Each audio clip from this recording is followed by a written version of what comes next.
अस्सलाम वालेकुम। आज हम लोगों ने पॉइंट नंबर 280 से कंटिन्यू करना है। पेज नंबर 202 है।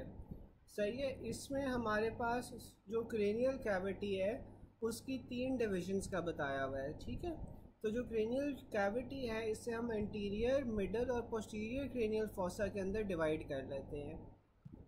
अब जो इंटीरियर क्रेनियल फोसा होता है उसमें हमारे पास जो फर्स्ट क्रेनियल नर्व है वो पास कर रही होती है थ्रू द क्रिब्रिफॉर्म प्लेट। ठीक है, जो क्रिब्रिफॉर्म प्लेट होती है वो आपके पास सामने की तरफ होती है। ठीक है, यहाँ पे आपके पास इंटीरियर क्रेनियल फोसा में ये जो आपके पास ऑल्फैक्टरी सेंसेशंस होती हैं वो क्रिब्रिफॉर्म प्लेट से आपके पास पास कर रही होती हैं। फिर हमारे पास मिडिल क्रेनियल फोसा आ जाता है। जो मिडिल क्रेनियल फोसा है उसमें आपके पास क्रेनियल नर्व 2 से लेकर 6 तक जौन सी हैं वो सारी पास कर रही होती हैं। ठीक है, इसमें cranial nerves from 2 to 6 through the sphenoid bone. अब जो मिडिल क्रेनियल फोसा होता है वो बेसिकली आपके पास स्फीनॉइड बोन बना रही होती है। इसमें आपके पास एक ऑप्टिक कैनाल आ जाता है। ऑप्टिक कैनाल में से आपके पास सेकंड क्रेनियल नर्व गुजरती है, साथ में ऑफ्थैल्मिक आर्टरी और सेंट्रल रेटिनल वेन गुजरेगी। ठीक है, उसके बाद हमारे पास सुपीरियर ऑर्बिटल फिशर आ जाता है। जो सुपीरियर ऑर्बिटल फिशर है इसमें से आपके पास 3, 4, 5 की पहली ब्रांच जो ऑफ्थैल्मिक होती है और साथ में 6 जो अब्ड्यूसर नर्व होती है वो सारी आपके पास यहाँ से गुजरती है। यहाँ से आपके पास ऑफ्थैल्मिक वेन गुजर रही है। ठीक है, अगर मैं आपसे पूछूं कि जो ऑफ्थैल्मिक आर्टरी है वो कहाँ से पास करती है, ophthalmic artery passes from the optic canal, जबकि जो ऑफ्थैल्मिक वेन होती है that passes through the superior orbital fissure. साथ में जो सेंट्रल रेटिनल वेन होगी that passes through the optic canal.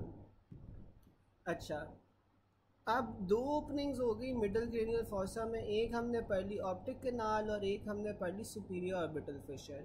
फिर आपके पास ना ये 3 ओपनिंग्स साइड बाय साइड पड़ी होती हैं। इन्हें आप क्या कहते हो, रोटंडम, ओवेल और स्पाइनोजम। ठीक है, इन्हें रॉस से भी याद रख सकते हो। ठीक है, अब जो रोटंडम है वहाँ से आपके पास maxillary branch of trigeminal nerve गुजरी है, जबकि जो ophthalmic branch of trigeminal nerve थी वो आपके पास सुपीरियर ऑर्बिटल फिशर से गुजरती है। जो maxillary branch of trigeminal nerve है वो आपके पास रोटंडम से गुजरेगी और जो ओवेल है उससे आपके पास mandibular branch of trigeminal nerve गुजरती है। अच्छा, आप में से मुझे कोई चैट बॉक्स में बता सकता है कि जो फोरामेन ओवेल है वहाँ से और क्या क्या चीज़ें पास करती हैं? चैट बॉक्स में बता सकता है कि फोरामेन ओवेल में से और क्या क्या चीज़ें पास करती हैं?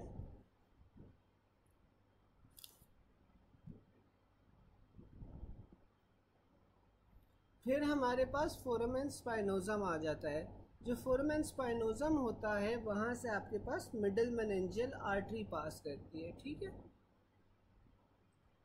मुझे कोई बता सकता है कि जो फोरामेन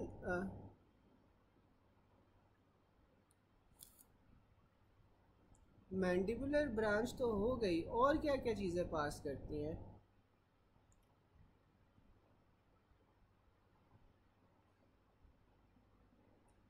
और बाकी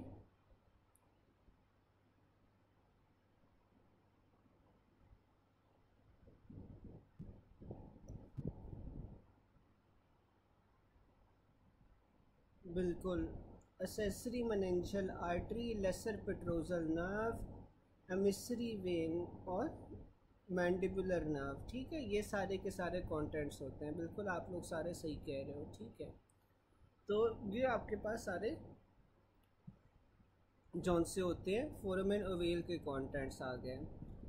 फिर mnemonic cranial nerve 5 stand room only, standing room only. ठीक है, तो जो आपके पास 5th क्रेनियल नर्व थी या ट्राइजेमिनल नर्व थी उसके आपके पास कंपोनेंट्स कहाँ कहाँ से पास करते हैं, तो वो आपके पास सुपीरियर ऑर्बिटल फिशर, फोरामेन रोटंडम और फोरामेन ओवेल। ठीक है, यहाँ से पास करते हैं। फिर हमारे पास पोस्टीरियर क्रेनियल फोसा आ जाता है। जो पोस्टीरियर क्रेनियल फोसा है यहाँ पे आपके पास क्रेनियल नर्व 7 से लेकर 12 तक पास करेगी। ठीक है, अब आपके पास एक इंटरनल अकूस्टिक मीएटस होता है। जो इंटरनल अकूस्टिक मीएटस है ना, यहाँ से आपके पास 7th और 8th क्रेनियल नर्व्स पास करती हैं। फिर हमारे पास जगुलर फोरामेन आ जाता है। जगुलर फोरामेन में से आपके पास 9, 10th, 11th और साथ में जगुलर वेन पास करेगी, और हाइपोग्लॉसल कैनाल से आपके पास 12th क्रेनियल नर्व पास करती है। ठीक है। अच्छा, अब वो बता रहा है कि mandibular branch of trigeminal nerve. तो मैंडिबुलर नर्व, ये आप लोग मुझे बताते जाओ बगैर देखे, जो मैंडिबुलर ब्रांच है ट्राइजेमिनल नर्व की, वो कहाँ से पास करती है? कोई बता सकता है? अभी बल्कि ये तो हमने डिस्कस कर लिया था, जो मैंडिबुलर ब्रांच है वो फोरामेन ओवेल से पास करती है। ठीक है। फिर हमारे पास जो वेगस नर्व है वो कहाँ से पास कर रही थी? जगुलर फोरामेन में से। 9, 10th और 11th जौन सी होती हैं वो आपके पास कौन सी है? जगुलर फोरामेन में से पास करी होती हैं। ठीक है। फिर हमारे पास आ जाता है abducent nerve passes through the cavernous sinus. अच्छा, अब आप में से कोई बता सकता है जो कैवर्नस साइनस होता है, कैवर्नस साइनस में से कौन कौन सी क्रेनियल नर्व्स पास करी होती हैं? कैवर्नस साइनस में से कौन कौन सी नर्व्स पास करेंगी?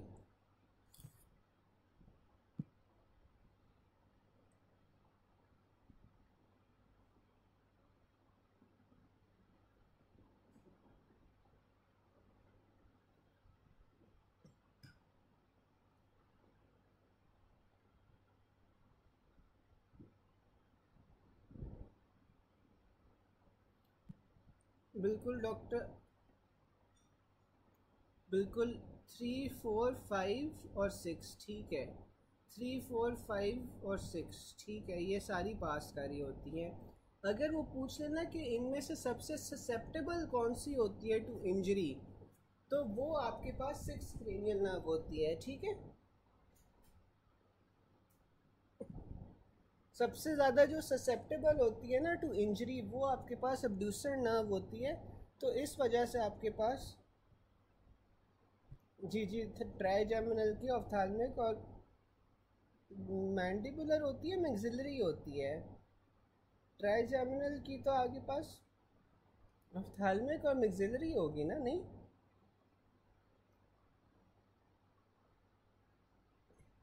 अच्छा, और जो सबसे वल्नरेबल होती है ना, वो अब्ड्यूसर नर्व होती है। ठीक है। अच्छा, फिर हम आगे चलते हैं। बिल्कुल डॉक्टर अरूज, आप सही बता रहे हो। अच्छा, अब आगे हम चलते हैं कि abducens nerve passes through the cavernous sinus, foramen rotundum damage, which structure will be severed. तो अगर फोरामेन रोटंडम डैमेज हो गया तो रोटंडम में से आपके पास maxillary branch of trigeminal nerve गुजर रही थी। ठीक है। फिर आ जाता है middle meningeal artery in the foramen spinosum. तो जो मिडल मेनिंजियल आर्टरी है वो आपके पास फोरामेन स्पाइनोजम में से गुजरती है। और मिडल मेनिंजियल आर्टरी के अगर डैमेज हो जाए तो आपके पास फिर कौन सा हीमाटोमा बनता है? कोई बता सकते हैं? मिडल मेनिंजियल आर्टरी के डैमेज से कौन सा हीमाटोमा बनता है? और मिडल मेनिंजियल आर्टरी किसकी ब्रांच होती है? आप लोग बता सकते हो? एक ये बताओ कि जो मिडल मेनिंजियल आर्टरी है वो किसकी ब्रांच, और इससे हीमाटोमा कौन सा बनता है? एपिड्यूरल। ठीक है। और ये आपके पास मैक्सिलरी डिवीजन की ब्रांच होती है। ठीक है। फिर आ जाता है, फिर हमारे पास आ जाता है lesion of foramen ovale causes paralysis of lower part of face या जॉ। क्योंकि आपको पता है कि जो फोरामेन ओवेल होता है यहाँ से आपके पास मैंडिबुलर नर्व गुजरती है। Nerve in foramen ovale damage nerve supply, which part will be affected? तो आपके पास लोअर फेस आ जाता है। Accessory meningeal artery enters through which foramen? तो आपके पास वो फोरामेन ओवेल है। अभी आप लोगों ने मुझे कॉन्टेंट्स बता दिए थे। ठीक है। फिर हम आगे चलते हैं। Tumour compressing the optic chiasma would cause bitemporal hemianopia. ठीक है। तो अगर एक ट्यूमर हो गया है, ट्यूमर आपके पास ऑप्टिक कियाज्मा को कंप्रेस कर रहा है, तो आपके पास बायोटेम्पोरल हेमिएनोपिया आएगा। ठीक है। उसके अलावा आप में से कोई बता सकता है कि कौन सी आर्टरी का जौन सी है ब्लॉकेज की वजह से या एन्यूरिज्म की वजह से बायोटेम्पोरल हेमिएनोपिया होता है? वो हमने पढ़ा था एंटीरियर कम्युनिकेटिंग आर्टरी की एन्यूरिज्म की वजह से बायोटेम्पोरल हेमियोनोपिया होता है। साथ में अगर आपके पास कोई ट्यूमर आ जाए जो ऑप्टिक क्याज़्मा को कंप्रेस कर रहा हो तो तब भी आपके पास बायोटेम्पोरल हेमियोनोपिया होगा। Pituitary adenoma, craniopharyngioma, both causes bitemporal hemianopia. ठीक है, तो अगेन अगर आपके पास पिट्यूटरी एडिनोमा है या आपके पास क्रेनियोफ्रेंजियोमा होगा तो वो आपके पास ऑप्टिक क्याज़्मा को जौन सा है वो कंप्रेस कर रहा होगा तो बायोटेम्पोरल हेमियोनोपिया आ जाएगा। A patient has bitemporal hemianopia, lesion is at the optic chiasm, और ऑप्टिक क्याज़्म में भी आपके पास कहाँ पे लीजन होता है, मिडल या सेंट्रल पार्ट ऑफ ऑप्टिक क्याज़्मा में। ठीक है, इंटीरियर कम्युनिकेटिंग आर्टरी होती है डॉक्टर रूज, डॉक्टर सुनिया। ठीक है, फिर हमारे पास आ जाता है if bitemporal hemianopia due to aneurysm of artery, तो यहाँ पे आपके पास इंटीरियर कम्युनिकेटिंग आर्टरी होगी। Tumour compressing the optic chiasma will cause result in precocious puberty. अब देखो अगर आपके पास एक ट्यूमर है वो ऑप्टिक क्याज़्म को जौन सा है वो कंप्रेस कर रहा है तो ये आपके पास क्या होगा, ये लाइकली हमारे पास पिट्यूटरी एडिनोमा होगा।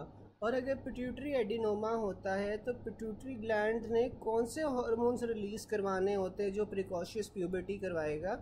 आप में से कोई मुझे चैट बॉक्स में बता सकता है कि पिट्यूटरी एडिनोमा में कौन से हार्मोन्स की एक्सेसिव रिलीज़ होगी जिस वजह से प्रिकॉशियस प्यूबर्टी होगी।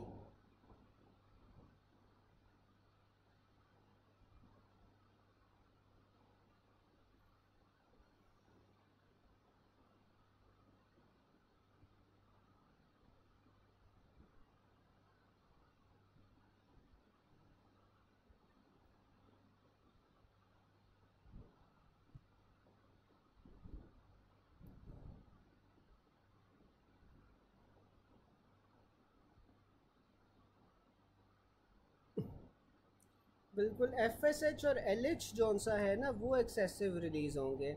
एफ एस एच और एल एच जौन सा है ना उनकी एक्सेसिव रिलीज़ की वजह से आपके पास प्रिकॉशियस प्यूबर्टी होगी या जल्दी प्यूबर्टी हो जाएगी। ठीक है, क्योंकि वो आपके पास ज़्यादा जल्दी रिलीज़ होना शुरू हो जाएंगे तो आपके पास प्रिकॉशियस प्यूबर्टी होगी।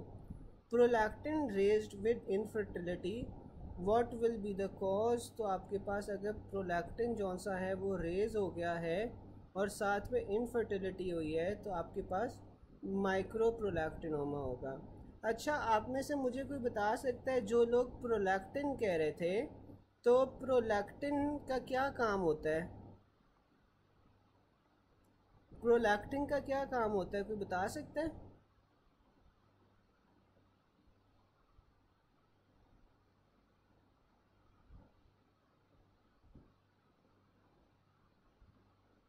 कोई अगर मुझे प्रोलैक्टिन का फंक्शन बता सके।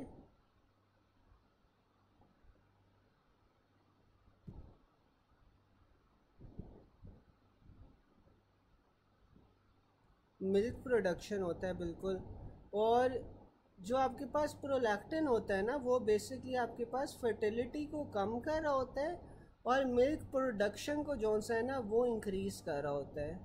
ठीक है, तो प्रोलैक्टिन फर्टिलिटी को कम करता है, मिल्क प्रोडक्शन को इंक्रीज़ करता है। ठीक है, और मुझे कोई ये बता सकता है कि जो प्रोलैक्टिन होता है, हाँ बिल्कुल, क्योंकि वो गोनाडोट्रोफिक रिलीजिंग हार्मोन को जौन सा है वो इनहिबिट कर रहा होता है। ठीक है, तो prolactin is an inhibitor of gonadotrophin releasing hormone, तो इस वजह से प्रोलैक्टिन जौन सा होता है वो इनफर्टिलिटी करवा रहा होता है और साथ में मिल्क प्रोडक्शन को इंक्रीज़ कर रहा होता है। ठीक है, अगर प्रिकॉशियस प्यूबर्टी हुई है तो इसका तो मतलब ये है कि आपको जल्दी प्यूबर्टी हो रही है। ठीक है, तो इसमें तो आपके पास ये जो सारी आपके हार्मोन्स हैं जो आपके पास फर्टिलिटी करवा रहे हैं वो तो ज़्यादा रिलीज़ होंगे ना, कम तो नहीं रिलीज़ होंगे। तो इसीलिए उसमें F S H L H वगैरह जौन सा है ना वो आपके पास रिलीज़ होते हैं जिस वजह से प्रिकॉशियस प्यूबर्टी होती है। ठीक है, और प्रोलैक्टिन रेस्ड विद इनफर्टिलिटी तो आपके पास ये माइक्रो प्रोलैक्टिनोमा होगा जिसकी वजह से आपके पास प्रोलैक्टिन रेस्ड है और इनफर्टिलिटी है। ठीक है, a patient suffer from bitemporal hemianopia with raised prolactin, most likely condition associated with it, आपके पास ये क्या होगा, पिट्यूटरी एडिनोमा होगा। Left leg hemiplegia with lower face weakness and bitemporal hemianopia, तो ये आपके पास पिट्यूटरी ग्लैंड का एडिनोमा होगा। A patient present with raised prolactin having bitemporal hemianopia, pathology आपके पास पिट्यूटरी में हो रही है। Pituitary tumour compressing optic chiasm would cause बायोटेम्पोरल हेमिनोपिया। Women with pituitary tumor causing increased prolactin, amenorrhea and bitemporal hemianopia. Affected part is middle part of optic chiasm. Para 2 amenorrhea for 6 months but not pregnant, although she notices milk coming out of her nipple sometimes. She becomes anxious after bus accident as she couldn't notice it out coming from her side. She went to optometrist who told her that she has bitemporal hemianopia.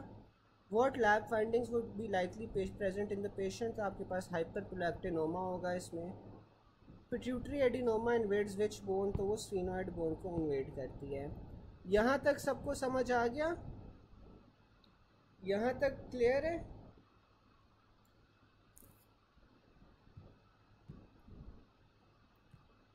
Guys यहाँ तक clear है तो हम आगे चलें।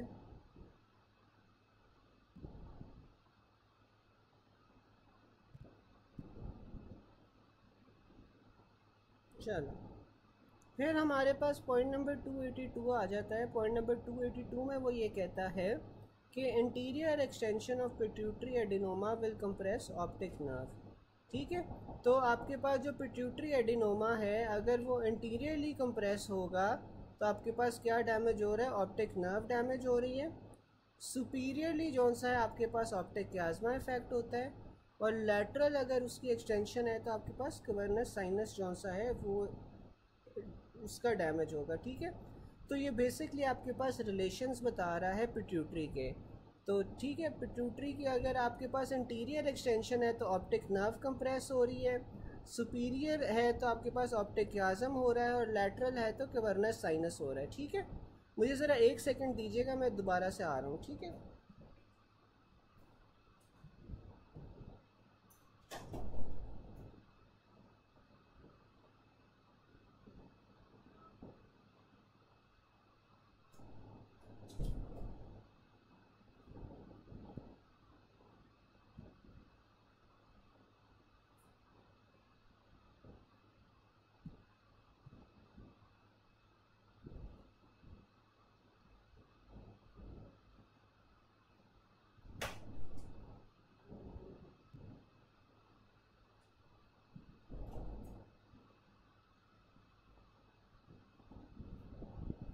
चले आगे चलते हैं। Sorry for the interruption.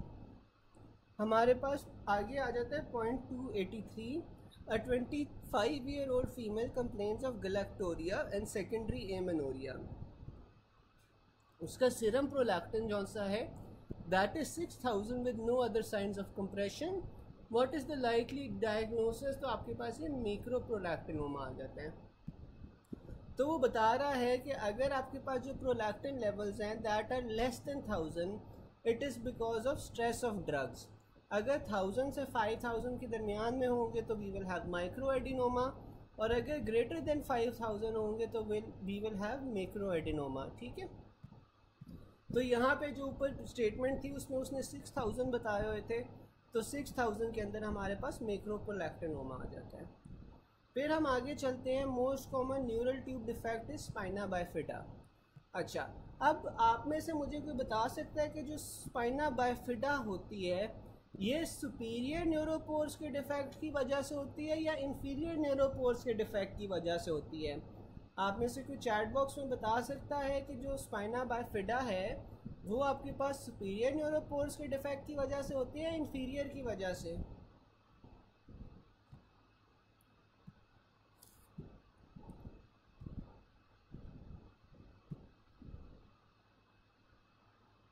बिल्कुल इंफीरियर की वजह से। ठीक है, और अगर आपके पास सुपीरियर न्यूरोपोर्स का डिफेक्ट आ जाए तो फिर क्या होता है? सुपीरियर न्यूरोपोर्स का डिफेक्ट आ जाए तो फिर क्या होगा?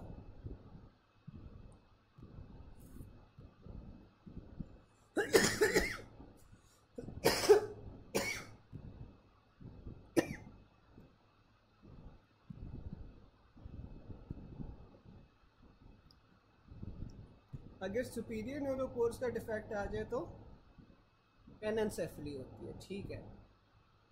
फिर आ जाता है neuropores fail to fuse on 4th week, persistent connection between the amniotic cavity and spinal canal, ठीक है। तो न्यूरोपोर्स आपके पास 4th वीक के ऊपर जौन सा है वो नहीं बंद होते, परसिस्टेंट कनेक्शन रह जाता है between the amniotic fluid and spinal canal. अच्छा, आप लोग फिर ये भी बता दो कि जो सुपीरियर की वजह से एनेंसेफली हो रही है, तो जो सुपीरियर न्यूरोपोर्स हैं वो किस दिन पे बंद होते हैं? सुपीरियर न्यूरोपोर्स आपके पास कौन से दिन पे बंद होते हैं ये भी बता दो। Associated with maternal diabetes and folate deficiency, तो अगर मदर को जौन सा है वो डायबिटीज़ होगी या फोलेट डिफिशिएंसी होगी तो उस वजह से आपको ये न्यूरल ट्यूब डिफेक्ट्स मिलते हैं। Increase alpha fetoproteins in amniotic fluid and maternal serum, आपके पास AFPs अगर रेज हो रहे हैं तो ये भी स्पाइना बाइफिडा ओकल्टा में होता है, बिल्कुल 25th डे पे होते हैं। फिर हमारे पास आ जाता है कि जो एसिटाइल कोलिनेस्ट्रेज एंजाइम है, अगर आपको वो मिल रहा है एमनियोटिक फ्लूइड में तो that is an helpful confirmatory test. तो अगर न्यूरल ट्यूब डिफेक्ट्स हैं तो आपके पास अल्फा फीटोप्रोटीन्स भी इंक्रीज होंगी और आपके पास एसिटाइल कोलिनेस्ट्रेज एमनियोटिक फ्लूइड के अंदर मिलेगा। फिर आ जाता है spina bifida occulta, failure of cordal neuropores to close, लेकिन कोई हर्निएशन नहीं हुई। बिल्कुल डॉक्टर बख्तावर आप सही कह रही हैं। फिर आपके पास मेनिंजियोसील आ जाता है। मेनिंजियोसील के अंदर आपके पास जो मेनिंजीज हैं वो बोनी डिफेक्ट से हर्निएट कर रही होती हैं। फिर आपके पास माइलोमेनिंजियोसील आ जाता है। जो माइलोमेनिंजियोसील होता है इसमें आपके पास मेनिंजीज और साथ में न्यूरल टिश्यू दोनों के दोनों जौन से हैं वो बाहर आ रहे होते हैं टू द बोनी डिफेक्ट। और जो एनेंसेफली है इसमें रोस्ट्रल जो न्यूरोपोर्स है उसका फेलियर होता है टू क्लोज या सुपीरियर न्यूरोपोर का। No forebrain, open calvarium, clinical findings में आपको पॉलीहाइड्रेमनियोस मिलेगा क्योंकि आपके पास कोई स्वॉलोइंग सेंटर ही नहीं बना हुआ ब्रेन का, ठीक है। फिर आ जाता है baby born with sac like defect in the lumbosacral region with neural tissue in it, तो ये आपके पास क्या हो गया myelomeningocele. A baby born with sac like defect in the lumbosacral region without neural tissue, तो आपके पास ये मेनिंजियोसील हो जाएगा। Spina bifida occurs due to failure of vertebra in which vertebral arches do not fuse. A 16 weeks pregnant lady with ultrasound increase amniotic fluid. Increase and amniotic fluid का क्या मतलब है कि पॉलीहाइड्रेमनियोस हुआ हुआ है, ठीक है। और पॉलीहाइड्रेमनियोस के साथ साथ उसने बीटा HCG करवाई आफ्टर 2 वीक्स। AFP जौन सा है वो रेज्ड है, तो ये आपके पास क्या है फिर एनेंसेफली है। यहाँ तक सब क्लियर है गाइस? यहाँ तक क्लियर है सबको?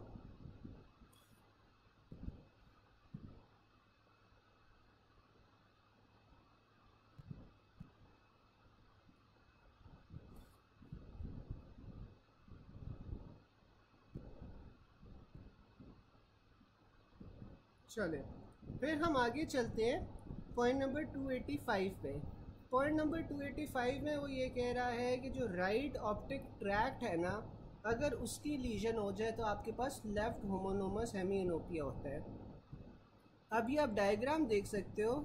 इस डायग्राम में आपके पास अगर लेफ्ट ऑप्टिक ट्रैक्ट का जौन सा है, या बल्कि एक सेकेंड, इस डायग्राम में आप देख सकते हो अगर राइट ऑप्टिक ट्रैक्ट की लीजन हो रही है, ऑप्टिक ट्रैक्ट आपको 4 पे नज़र आ रहा है, तो 4 पे अगर आपके पास राइट ऑप्टिक ट्रैक्ट की लीजन होगी तो आपके पास क्या होगा, लेफ़्ट साइडेड लेफ्ट होमोनोमस हेमियोनोपिया होगा ड्यू टू लीजन या pressure on the right optic tract, जो 4 पे आपको नज़र आ रहा है, ठीक है। फिर हमारे पास आ जाता है lesion in left optic tract. तो सिमिलरली अगर लेफ्ट ऑप्टिक ट्रैक्ट की लीजन होगी तो आपके पास राइट होमोनोमस हेमियोनोपिया हो जाएगा। Lesion of left lateral geniculate body, तो लेफ्ट लैटरल जेनिकुलेट बॉडी भी यहाँ पे देख लेते हैं। लेफ्ट आपके पास जेनिकुलेट बॉडी जौन सी है, अगर आपके पास वहाँ पे लीजन हो रही है, एक सेकेंड, अगर आपके पास लेफ्ट लैटरल जेनिकुलेट बॉडी के ऊपर अगर आपके पास लीजन हो रही है तो आपके पास जौन सा है ना राइट होमोनोमस हेमिनोपिया होगा, ठीक है। फिर हमारे पास आ जाता है lesion of right geniculate body, तो आपके पास लेफ्ट होमोनोमस हेमिनोपिया हो जाएगा। Homonymous hemianopia lesion at the optic tract, ये भी हमने देखा था कि ऑप्टिक ट्रैक्ट पे अगर लीजन है तो आपके पास होमोनोमस हेमिनोपिया हो रहा है। अगर आपके पास होमोनोमस हेमिनोपिया हो रहा है साथ में मैक्युलर स्पेयरिंग हो रही है, ठीक है, मैक्युला जो सेंटर में है वो स्पेयर हो रहा है, तो ये आपके पास विजुअल कॉर्टेक्स के ऊपर जौन सी है वो लीजन है। यहाँ पे उसने कोई बताया हुआ है मैक्युलर स्पेयरिंग का, एक सेकेंड,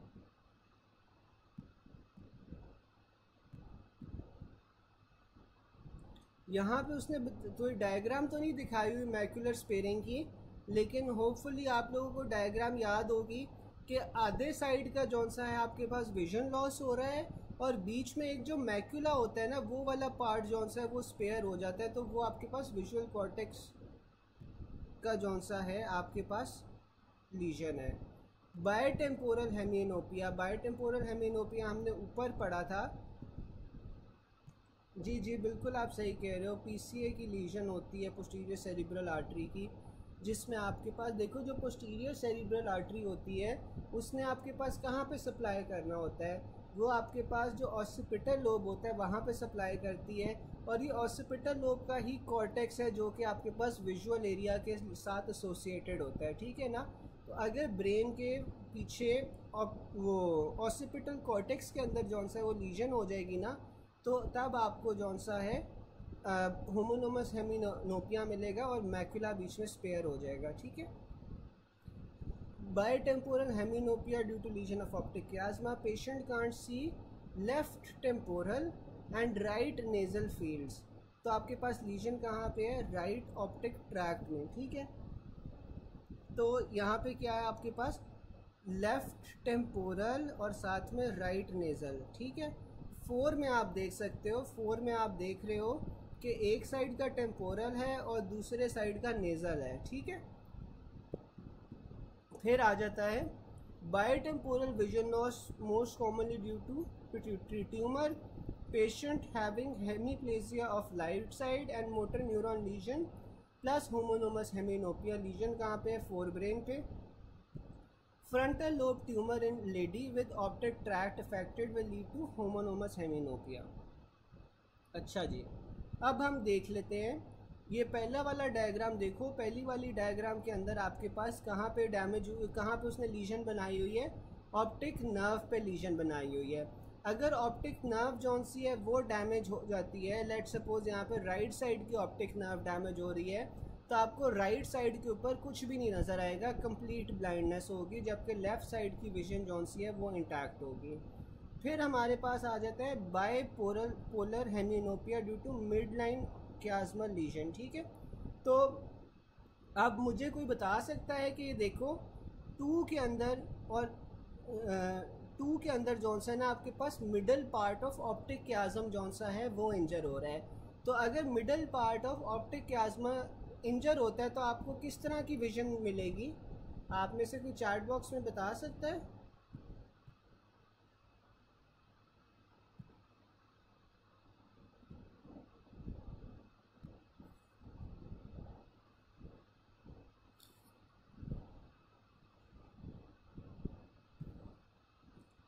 आप में से कोई बता सकता है कि अगर आपके पास जौन सा है वो 2 के ऊपर इंजरी हो रही है तो आपको किस तरह का विजन लॉस मिलेगा। बाय नेजल क्यों होगा डॉक्टर जुनेद, बाय टेम्पोरल नहीं होगा, बाय टेम्पोरल होगा ना। देखो दोनों साइड की जो टेम्पोरल विजन है वो लूज हो रही है,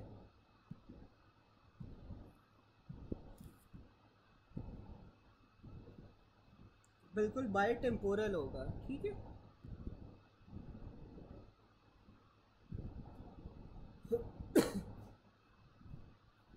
अच्छा, फिर हम आगे चलते हैं थर्ड पार्ट पे।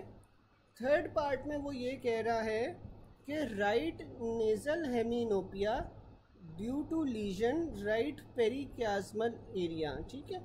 तो अब ये देखो कि थर्ड पार्ट में जो थर्ड डायग्राम है, अच्छा विजन मिलेगी, चलो ठीक है।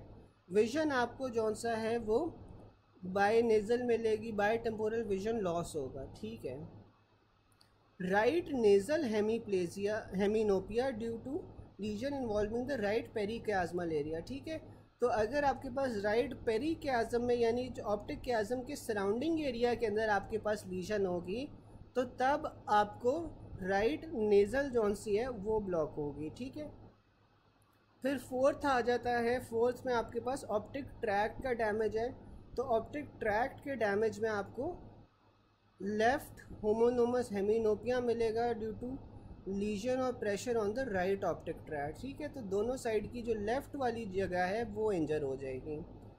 फिर आपको फिफ्थ में आ जाता है कि लेफ़्ट होमोनोमस इंफीरियर क्वाड्रेंटोपिया, ठीक है।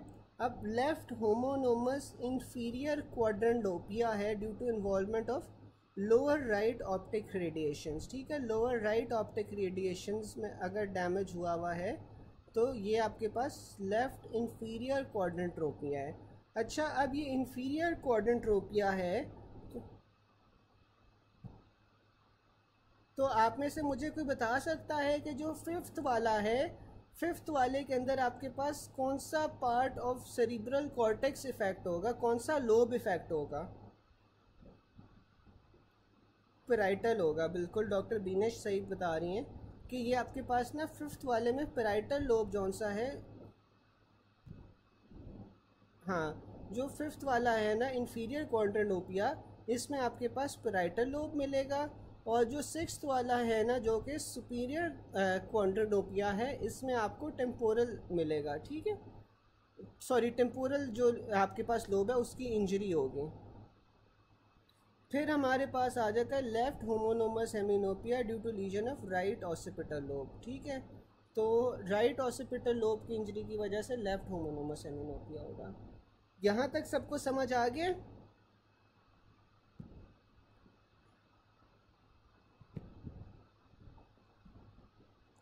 यहाँ तक सब क्लियर है?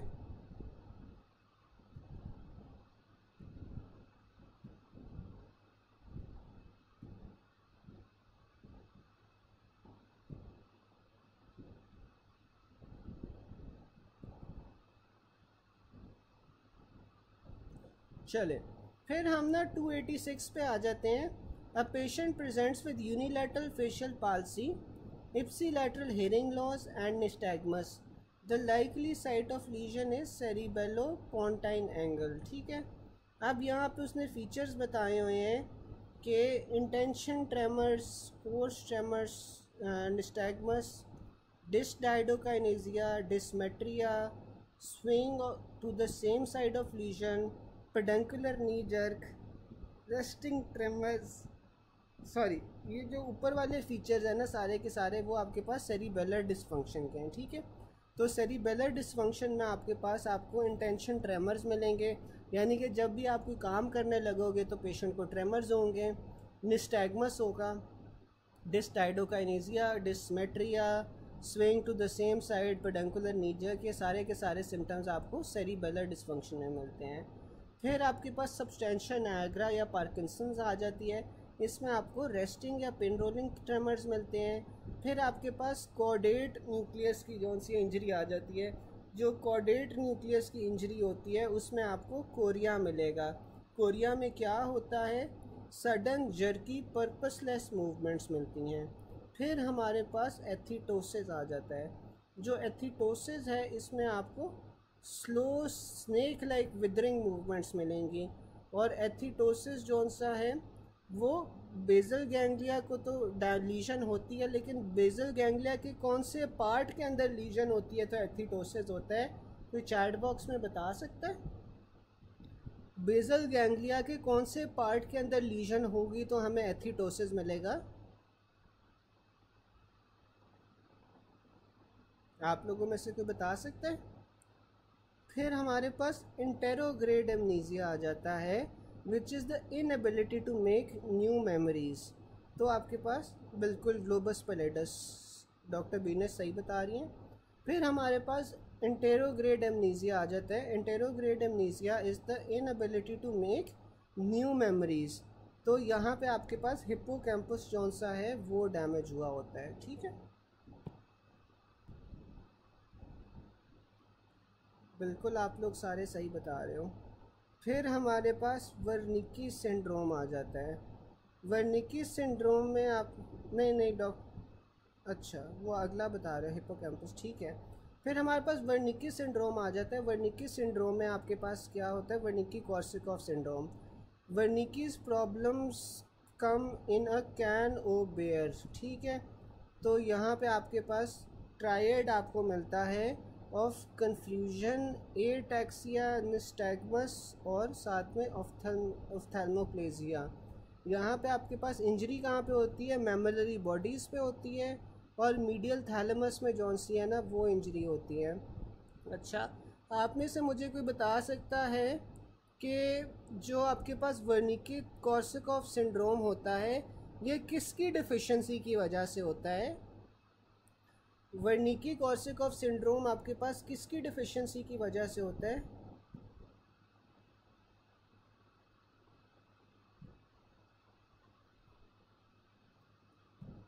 थायमीन की वजह से, बिल्कुल। और इसमें ना फिर आपके पास दो कंडीशंस आ जाती हैं। बेसिकली ये जो वर्निकीज और कॉर्सैकॉफ है ना ये दो अलग अलग कंडीशंस हैं, ठीक है। पहले आप पेशेंट को वर्निकीज होता है, उसके बाद जौन सा है ना वो कॉर्सैकॉफ्स होता है, ठीक है। अब इसमें होता क्या है, आपके पास थायमीन डिफिशिएंसी की वजह से आपके पास या तो ड्राई बेरी बेरी हो सकता है या वेट बेरी बेरी हो सकता है, ठीक है। तो आप लोगों ने ये पढ़ा होगा कि थायमीन डिफिशिएंसी या तो आपके पास ड्राई बेरी बेरी होता है या वेट बेरी बेरी होता है। अब इसमें होता क्या है, ठीक है। अब ड्राई बेरी बेरी में तो आपको पता है कि जो न्यूरॉन्स हैं ना उनके तक थायमीन नहीं पहुंचता, और अगर न्यूरॉन्स के पास थायमीन नहीं पहुंचेगा तो थायमीन आपको मुझे कोई बता सकता है कि सेल्स के लिए ज़रूरी क्यों होता है? थायमीन सेल्स के लिए ज़रूरी क्यों होता है, कोई मुझे बता सकता है?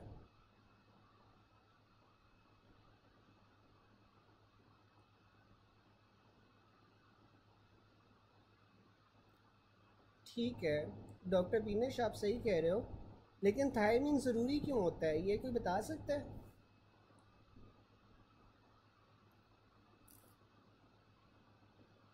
प्रोटीन सिंथेसिस, और कोई बता सके?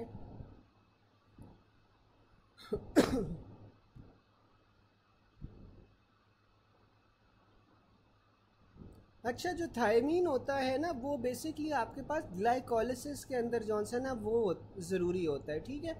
जो आपके पास एरोबिक ग्लाइकोलिसिस होती है ना, यानी कि ग्लूकोज का ब्रेक डाउन होना, और आपके पास एटीपी की सिंथेसिस के लिए आपके पास थायमीन ज़रूरी होता है, ठीक है। तो ये जो एरोबिक मेटाबॉलिज्म होती है उसके लिए थायमीन आपके पास ज़रूरी होता है, जो ग्लाइकोलिसिस का पाथवे होता है, ठीक है। तो देखो, अगर आपके पास ग्लाइकोलिसिस नहीं होगी तो न्यूरॉन्स के लिए एनर्जी नहीं, आपको न्यूरॉन्स जौन सा है वो ग्लूकोज को मेटाबोलाइज नहीं कर पाएंगे, न्यूरॉन्स को एनर्जी डिफिशिएंट हो जाएंगे। और आपको पता है कि न्यूरॉन्स के अंदर हाल ही ग्लूकोज ही जौन सा होता है वो सोर्स होता है एनर्जी का, ठीक है। तो इस वजह से आपके पास फिर ये जो ड्राई बेरी बेरी है वो होता है, जिसमें आपके पास न्यूरॉन सही तरह माइलिनेट नहीं हो पाते, न्यूरॉन्स के पास एनर्जी नहीं होती, ठीक है। तो इस वजह से आपके पास ये ड्राई बेरी बेरी हो गया। दूसरा हमारे पास वेट बेरी बेरी होता है। अब वेट बेरी बेरी के अंदर क्या होता है, वेट बेरी बेरी के अंदर आपके पास अगेन वही वाली बात पे आ जाओ कि जब ग्लाइकोलिसिस नहीं होगी, एरोबिक ग्लाइकोलिसिस नहीं होगी, तो सेल्स आपके पास किस तरह ग्लूकोज को मेटाबोलाइज करेंगे, आपके पास एनएरोबिक ग्लाइकोलिसिस हो जाएगी। और एनएरोबिक ग्लाइकोलिसिस के अंदर आपके पास क्या चीज़ आती है, लैक्टिक एसिड की प्रोडक्शन होती है। अब लैक्टिक एसिड जब आपके पास एक्सेसिवली प्रोड्यूस हो रहा है तो आपके पास क्या होगी, वेजोडाइलेशन होगी। जब वेजोडाइलेशन होगी तो हार्ट तक ब्लड जौन सा है वो ज़्यादा पहुंचेगा। हार्ट तक जब ज़्यादा ब्लड पहुंचेगा तो यहाँ पे आपके पास फिर क्या होता है, हाई आउटपुट कार्डियक फेलियर होता है, ठीक है। क्योंकि हार्ट जौन सा है उसके पास ग्लूकोज तो मेटाबोलाइज कर नहीं रहा क्योंकि थायमीन डिफिशिएंसी है, ठीक है।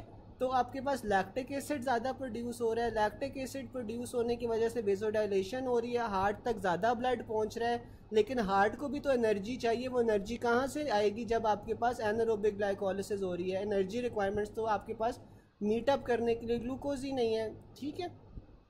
तो इस वजह से आपके पास इसमें ड्राई और वेट बेरी बेरी होता है। इसमें आपने बिल्कुल डॉक्टर बीनेस सही बता रही हैं, ठीक है। डॉक्टर नसरीन आप भी सही बता रहे हो, ठीक है। तो इसमें आपने ये ज़्यादातर अल्कोहलिक्स में या मेल नरिश पेशेंट में कॉमन होता है। इसमें आपने थायमीन पहले देनी है before dextrose to decrease the risk of precipitating Wernicke's encephalopathy, ठीक है। और ये जो कन्फ्यूजन एटेक्सिया निस्टैग्मस ऑफ्थेल्मोप्लेजिया है ना, ये आपके पास फीचर्स होते हैं कॉर्सकॉफ सिंड्रोम के, ठीक है। फिर हमारे पास आ जाता है क्लूअर ब्यूसी सिंड्रोम। अब जो क्लूअर ब्यूसी सिंड्रोम है, इसमें आपको डिसइनहिबिटेड बिहेवियर मिलता है, ठीक है। और ये बायलैटरल एमेगडेला की जौन सी है ना वो लीजन होती है। इसमें आपको सारा कुछ ज़्यादा मिलेगा, हाइपरफेजिया मिलेगा, भूख ज़्यादा लगेगी, हाइपर सेक्सुअलिटी मिलती है और हाइपर ओरैलिटी मिलती है, यानी कि पेशेंट हर चीज़ को मुंह में डालने की कोशिश करता है, ठीक है।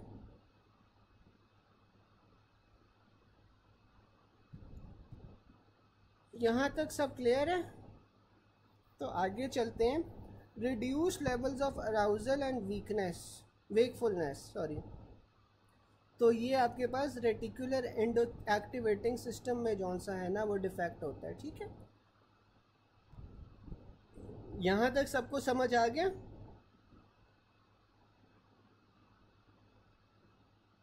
यहाँ तक सब क्लियर है? तो हम आगे चलें। Basal ganglia send excitatory signals to the cerebral cortex. जो बेसल गैंग्लिया होते हैं वो आपके पास सेरिब्रल कॉर्टेक्स को एक्साइटेटरी सिग्नल्स भेज रहे होते हैं। A section of caudal pons shows horizontal fibres, these fibres are consist of the middle cerebellar peduncle, ठीक है। तो आपको पता है कि जो पॉन्स और सेरिबेलम का कनेक्शन होता है उससे वो मिडल सेरिब्रल पेडंकल होता है।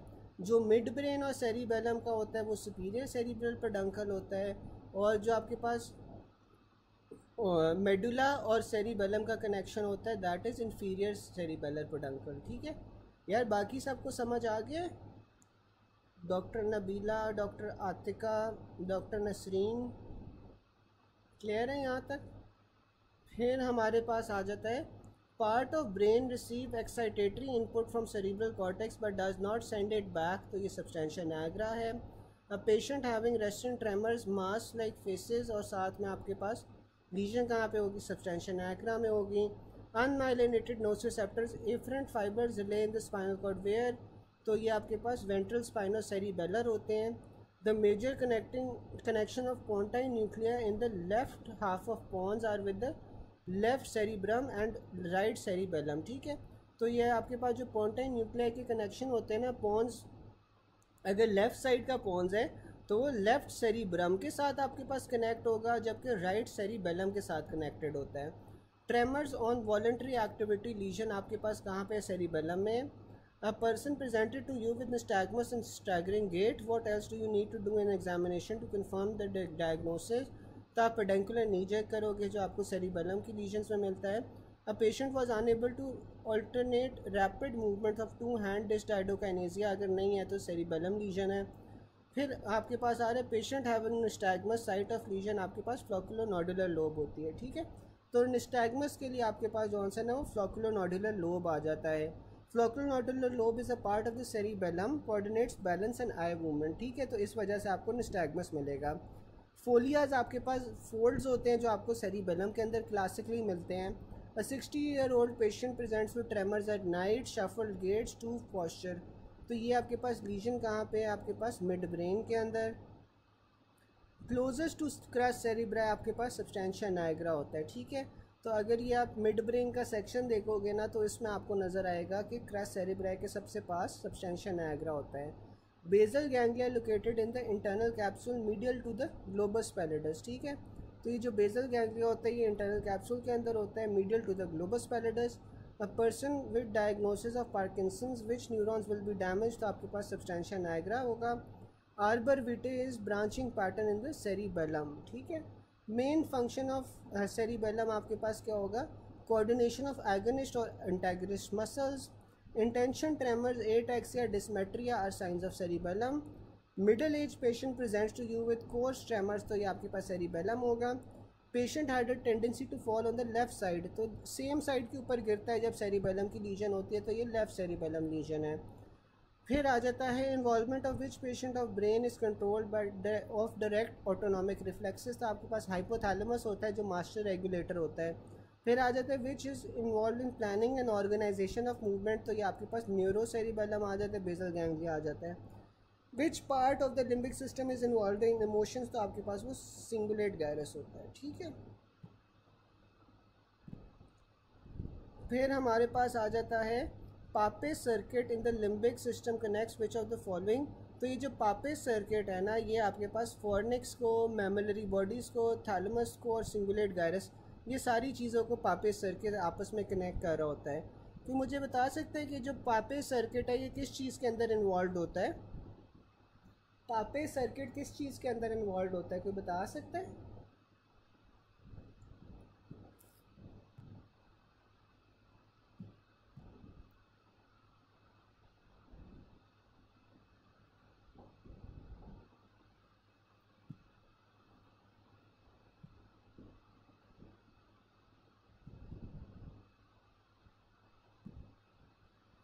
बिल्कुल, ये जो आपके पास पापेज सर्किट होता है ना, ये आपके पास इमोशंस और साथ में जौन सा है ना मेमोरीज, इन दोनों को जौन सा है आपस में जोड़ा होता है, ठीक है।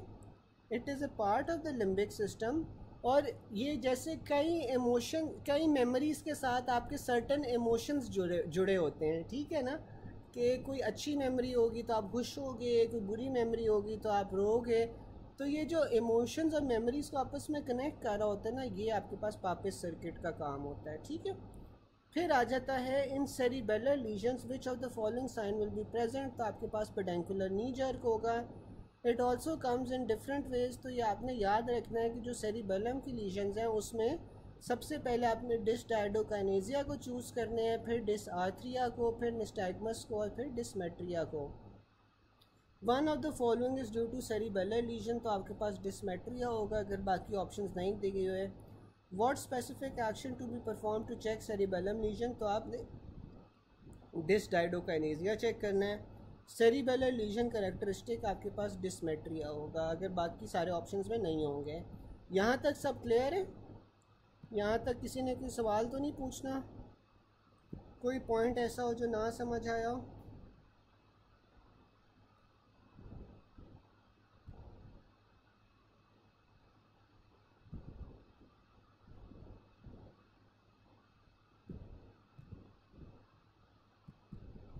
चलो आगे चलते हैं हम, फिर पॉइंट नंबर 287 आ जाता है। A person had intention tremors, तो इंटेंशन ट्रेमर्स हैं तो ये आपके पास सेरिबेलम होगा।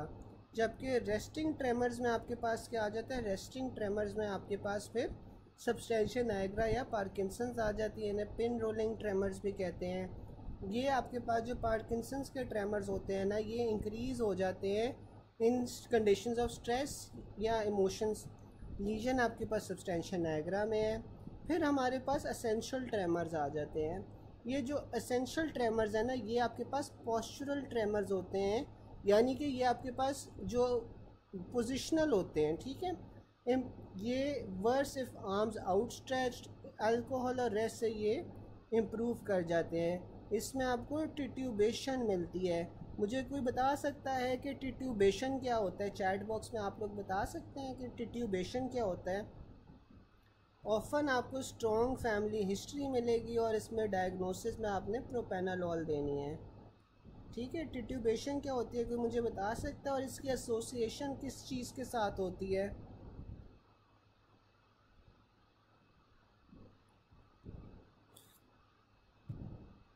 फिर हमारे पास फिज़ोलॉजिकल ट्रेमर्स आ जाते हैं। जो फिज़ोलॉजिकल ट्रेमर्स होते हैं, these are postural tremors occurring in every normal individual. Involuntary movement किस चीज़ की इनवॉलेंट्री मूवमेंट होती है डॉक्टर साहिबा? बिल्कुल, टू एंड फ्रो मूवमेंट होती है हेड की, ठीक है ना। तो ये हेड की टू और फ्रो मूवमेंट होती है, और ये नॉर्मली आपको ना सीवीए के पेशेंट्स के अंदर मिलती है, ठीक है। जिन्हें कोई पास्ट इवेंट हुआ हो ना सीवीए का, तो उसके अंदर आपको ये टिट्यूबेशन मिलती है। फिर हमारे पास आ जाता है कि physiological tremors, postural tremors occurring in every normal individual. It is rarely visible to the eye and may be heightened by strong emotions such as anxiety or fear, physical exhaustion या फिर hypoglycemia। फिर हमारे पास cerebellar disease में क्या होता है कि वो इंटेंशन ट्रेमर्स होते हैं, occurring at the end of purposeless movements such as touching a finger to the tip of a person's nose। फिर हमारे पास थायरोटॉक्सिकोसिस आ जाता है। इसमें आपको साथ में थायराइड साइंस भी नज़र आएंगे, जैसे weight loss, tachycardia, exophthalmos, feeling hot. और फिर आपके पास हेपाटिक एंकैफ की जौन सा है वो भी ट्रेमर्स होते हैं, लेकिन उसके अंदर आपके पास पेशेंट की सीएलडी की हिस्ट्री होगी, ठीक है। फिर हमारे पास आगे आ जाता है 30 year old female presents with sweating, tremors and palpitations, ठीक है। एग्जामिनेशन में आपको एक्सोफ्थैल्मस मिला है associated with goitre. She has raised levels of T4 and markedly depressed levels of TSH। She had positive anti thyroid antibodies. तो आपके पास diagnosis क्या बन रहा है? ग्रेव्स डिजीज़ का। 65 year old man with resting tremors, तो रेस्टिंग ट्रेमर्स हैं तो आपके पास ये पार्किंसंस हो गए।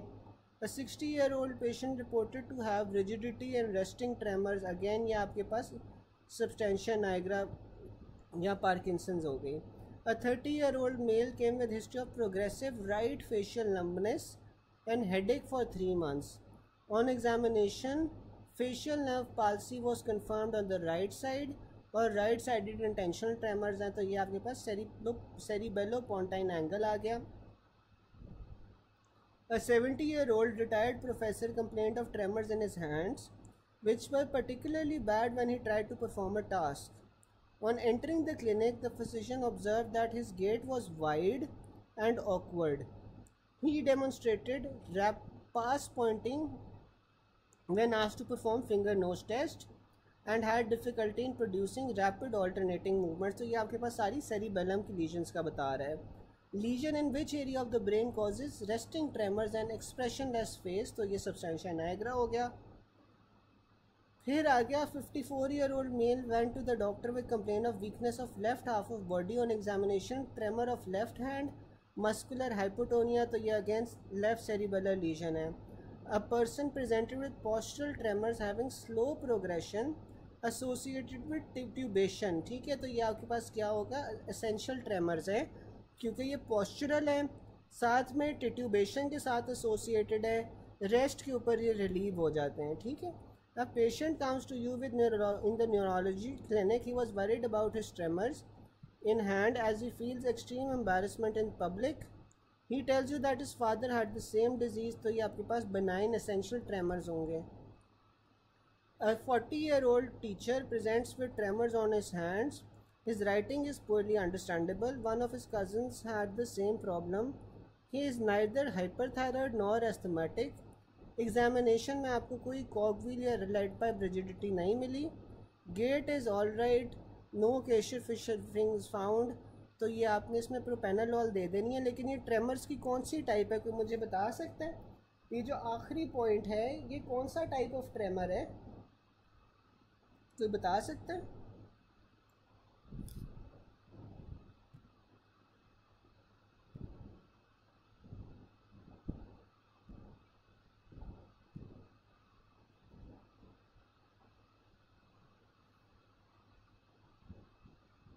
बिल्कुल एसेंशियल ट्रेमर्स हैं, ठीक है। यहाँ तक सबको क्लियर है? तो आगे चलते हैं हम। फिर हमारे पास पॉइंट नंबर 288 आ जाता है कि पोस्टीरियर 1/3 ऑफ टंग सेंसेशंस, तो आपके पास ग्लॉसोफेरेंजियल नर्व जौन सी है वो डैमेज हुई हुई है। अब नर्व सप्लाई हम देख लेते हैं। मोटर नर्व्स में आपके पास क्या आ जाता है? All except palatoglossus muscle by hypoglossal nerve. Palatoglossal muscle आपके पास किससे सप्लाई हो रहा होता है? थ्रू द फेरेंजियल प्लेक्सस, ठीक है।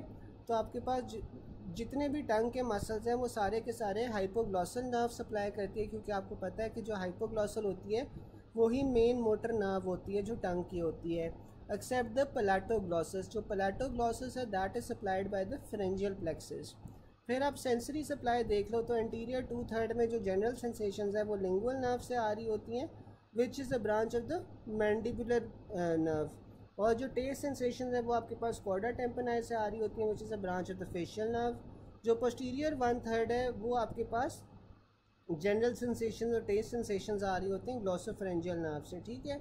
जो पोस्टीरियर 1/3 है that is form by the third and fourth branchial arches, जबकि जो इंटीरियर 2/3 है that is form by the first and second branchial arches, ठीक है। अब हम आगे चलते हैं कि taste sensation loss from the anterior 2/3 of tongue. तो ये आपके पास इंटीरियर 2/3 में टेस्ट फेशियल नर्व लेके जा रही होती है, chorda tympani.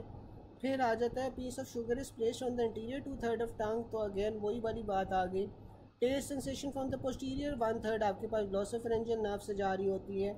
Interior 2/3 of has cancer, तो इंटीरियर 2/3 से आपके पास जो लिम्फ नोड्स हैं वो सब मैंडिबुलर होते हैं। अगर टिप ऑफ टंग हो तो सब मेंटल लिम्फ नोड्स होते हैं। अगर इंटीरियर 2/3 तो सब मैंडिबुलर है, पोस्टीरियर 1/3 है तो डीप सर्वाइकल लिम्फ नोड्स हैं।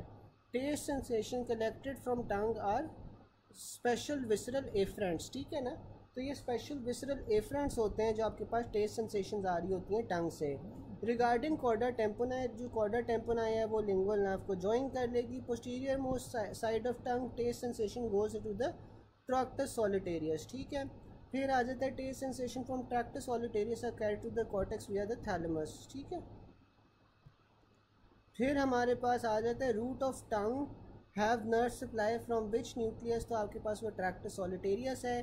Tractus solitarius is form by the cell bodies of second order neurons. The structure present in nucleus of tractus solitarius is cell bodies of second order neurons in taste pathway. Mass on left anterior 2/3 of tongue.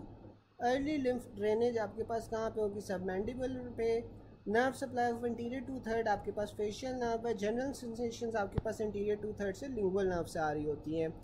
Tumour of which of the following results in involvement of sub mental and sub mandibular lymph nodes. तो आपके पास वो lower lip होता है। Enlargement of sub mandibular and sub mental lymph node occur in CA lower lip, ठीक है। Sweet sensations from anterior 2/3 आपके पास फेशियल नर्व होगी। Anterior 2/3 of tongue taste sensation via chorda tympani fibers of facial nerve. These fibers carrying taste sensation are special visceral efferent. फिर आ जाता है location of geniculate ganglion. तो geniculate ganglion जौन सा होता है वो आपके पास medial wall of middle ear के अंदर होता है, ठीक है। और यहाँ पे आपके पास फेशियल नर्व जौन से वो गुजर रही होती है। यहाँ तक किसी को कोई क्वेश्चन हो, पॉइंट नंबर 288 में किसी को कोई चीज़ ना समझ आई हो तो आप लोग पूछ सकते हो।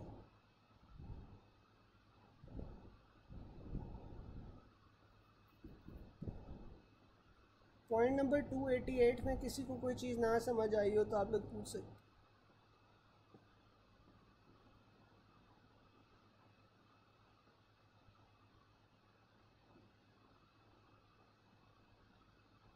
क्लियर है, चले।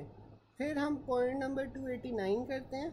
पॉइंट नंबर 289 में वो ये कह रहा है कि Purkinje fibers receive input from climbing fibers, ठीक है।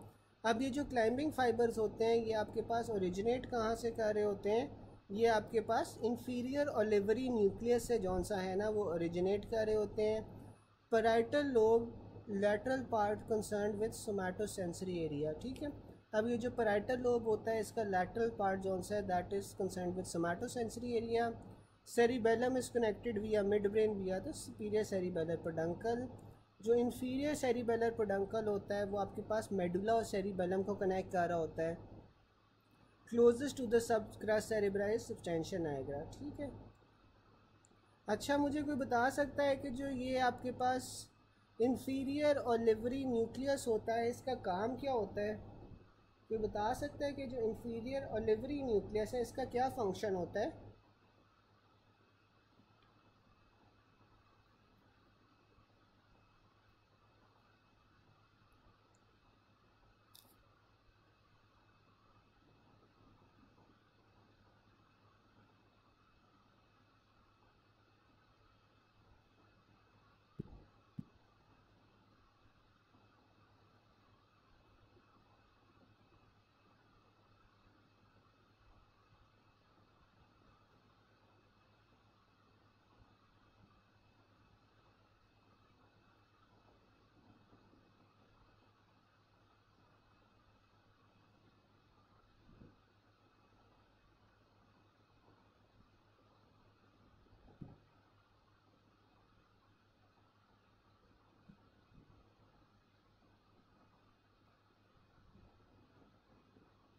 अच्छा, जो इंफीरियर ऑलिवरी न्यूक्लियस होता है ना, ये आपके पास स्पाइनल कॉर्ड के साथ और सेरिबेलम को आपस में कोऑर्डिनेट करता है टू रेगुलेट मोटर कोऑर्डिनेशन, ठीक है।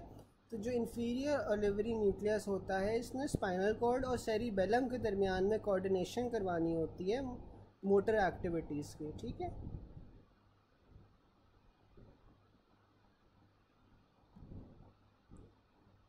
फिर आगे आ जाता है पॉइंट नंबर 290। पॉइंट नंबर 290 में, अच्छा हेयरिंग में आप लोग कह रहे हो। हेयरिंग में मुझे बताओ कि ये सुपीरियर होता है या इन्फीरियर होता है?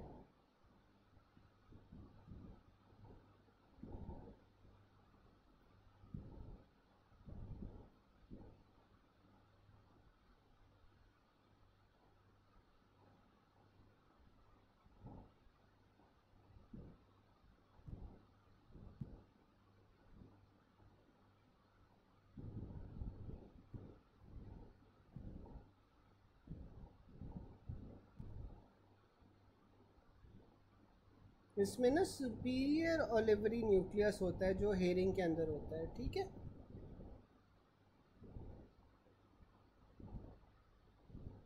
नहीं नहीं,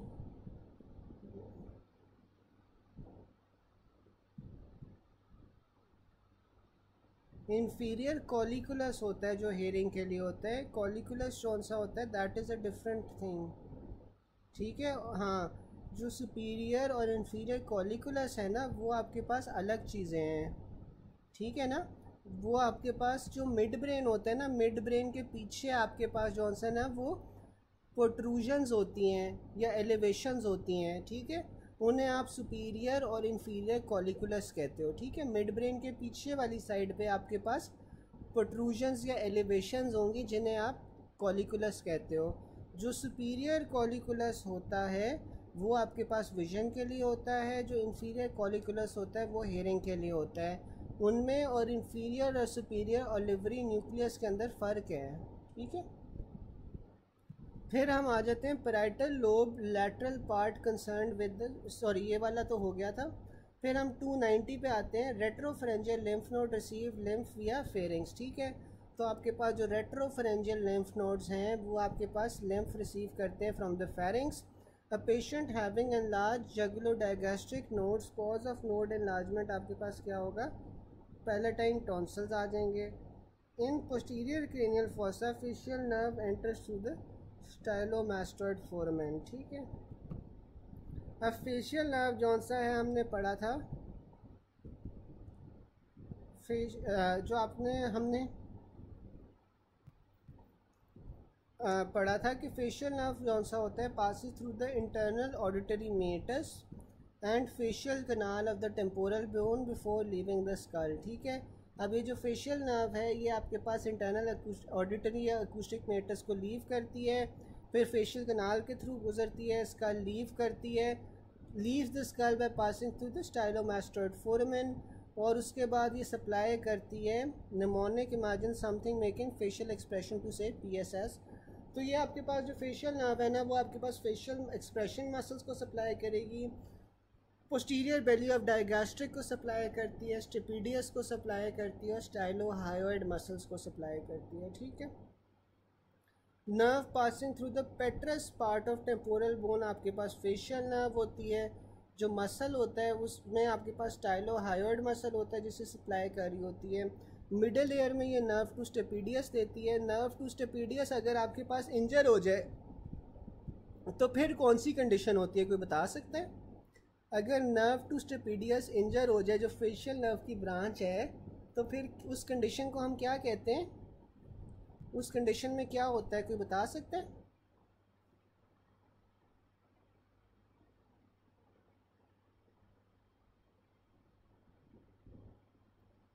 चले मैं तब तक आगे चलता हूँ। Cervical branch of facial nerve supplies the platysma, ठीक है। प्लाटिज्मा नेक मसल होता है, तो इसमें जो सर्वाइकल ब्रांच है बिल्कुल हाइपर एक्यूसिस होता है, सही कह रहे हैं डॉक्टर आतिका आप। तो cervical branch of facial nerve supplies the platysma. फिर हमारे पास आ जाता है structure which separate superficial and deep part of submandibular gland आपके पास माइलोहायोइड मसल होता है। अभी जो माइलोहायोइड मसल होता है इसने सबमैंडिबुलर ग्लैंड को सुपरफिशियल और डीप पार्ट्स के अंदर डिवाइड करना होता है। नर्व सप्लाई टू लेवेटर एंगुलरिस और इस मसल, तो ये आपके पास फेशियल नर्व होगी। इसीलिए आपके पास जब फेशियल नर्व पाल्सी होती है बेल्स पाल्सी के अंदर, ये जो लेवेटर एंगुलरिस मसल है ये आपके पास नहीं सप्लाई होता।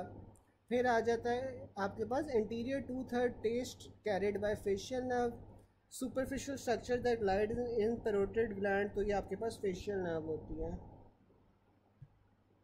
Most likely nerve to be injured in submandibular gland surgery आपके पास मार्जिनल मैंडिबुलर नर्व होती है which is a branch of the facial nerve. Chorda tympani joins mandibular nerve to supply preganglionic to the submandibular gland. Which other muscle does this mandibular supply on its part, तो आपके पास tensor विलाय प्लेटिनी होता है जैसे mandibular nerve supply कर रही होती है। यहाँ तक किसी को कोई चीज़ ना समझ आई हो गाइस, यहाँ तक क्लियर है? क्योंकि मैं देख रहा हूँ कि कई लोगों को कोई चीज़ें नहीं आ रही, लेकिन यहाँ तक कोई क्वेश्चन पूछना है किसी ने?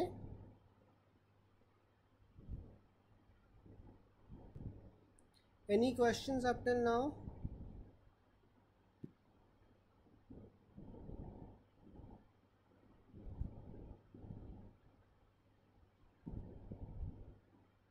अच्छा चले फिर मैं आपसे पूछ लेता हूँ कि आपके पास जो स्कैल्प मसल होते हैं, स्कैल्प मसल की क्या नर्व सप्लाई होगी? स्कैल्प मसल्स की आपके पास क्या नर्व सप्लाई होती है?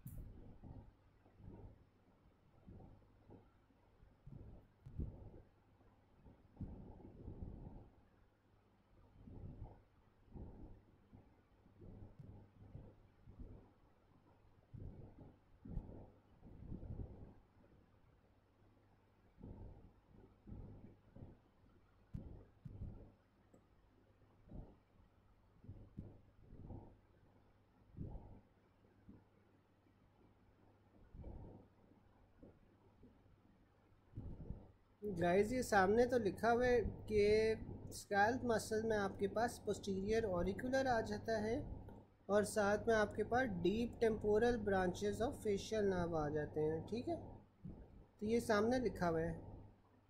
ठीक है डॉक्टर आतिका,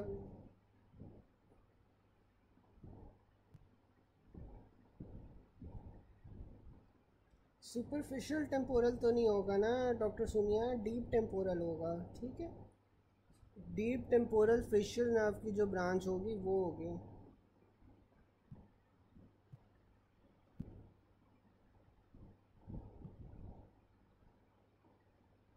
फिर हमारे पास आ जाता है patient presents with pain around nose eye, nerve involve आपके पास कौन सी होगी? नोज़ और आई है तो यहाँ पे आपके पास ऑफ्थैल्मिक नर्व हो जाएगी। Pain in the ala of nose along with sensation between angle of mouth and orbit, nerve involve आपके पास कौन सी होगी? Maxillary division of trigeminal. Pain from parotid carried via the auriculotemporal nerve.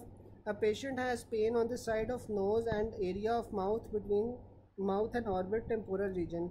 Which of the following nerve involve, तो आपके पास यहाँ पे maxillary branch of trigeminal nerve होगी। ठीक है, अच्छा यार गैस थक तो नहीं गए? मुझे लग रहा है शायद एग्जॉस्ट हो गया।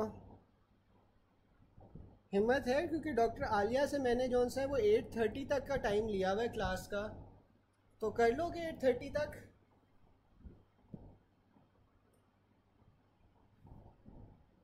थक तो नहीं रहे अभी?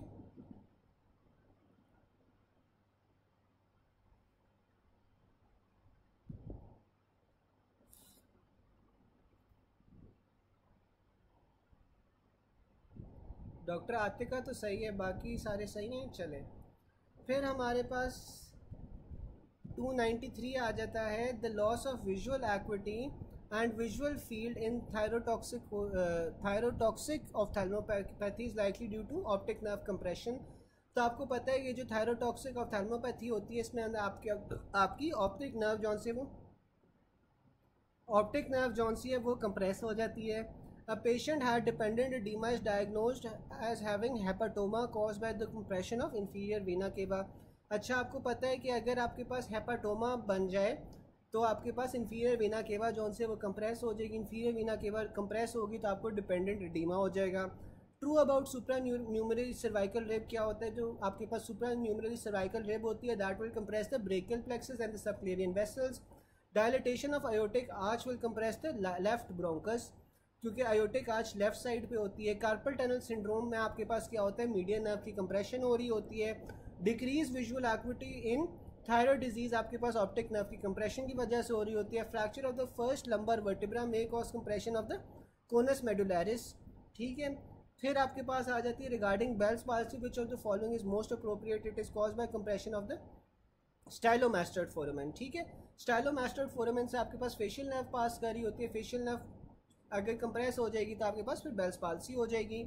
The enlargement of one of the following heart structures would lightly compress the oesophagus and rest result in difficulty swallowing. तो आपके पास लेफ्ट एट्रियम की डायलिटेशन होगी, क्योंकि लेफ्ट एट्रियम जो है वो पीछे की साइड पे पड़ा होता है और पीछे आपके पास लेफ्ट एट्रियम के ईसोफेगस होता है. तो अगर लेफ्ट एट्रिया के एनलार्जमेंट हो जाए तो वो पीछे ईसोफेगस के ऊपर जो सा है वो प्रेशर डालेगा और ईसोफेगस के ऊपर प्रेशर पड़ेगा तो आपके पास स्वॉलिंग के अंदर डिफिकल्टी हो जाएगी.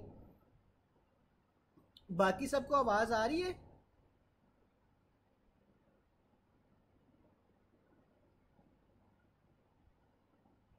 आवाज आ रही है सबको?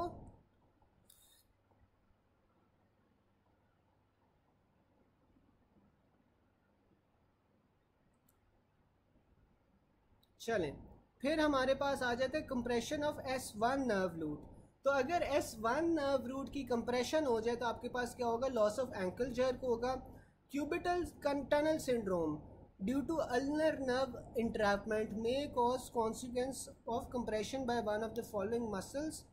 तो आपके पास ये फ्लेक्सर कार्पाई अल्नारिस आ जाता है. ठीक है, अब फ्लेक्सर कार्पाई अल्नारिस को आपके पास कौन सी नर्व सप्लाई कर रही होती है? आपके पास अल्नर नर्व सप्लाई कर रही होती है. ठीक है ना, और अल्नर नर्व आपके पास कंप्रेस होती है क्यूबिटल टनल सिंड्रोम में. विच of the following muscle is not typically affected by median nerve compression? तो आपके पास वो फ्लेक्सर कार्पाई रेडियालिस होता है जो कि अफेक्ट नहीं होता. In a roadside accident a 40-year-old man got sharp injury and he was received in emergency with the profuse bleeding in his neck. The senior registrar concluded that the bleeding was from the internal carotid artery. He immediately compressed the anterior tubercle of one of the following cervical vertebrae to stop the bleeding. तो उसने 6 cervical vertebra को जौन सा है ना वो compress किया है.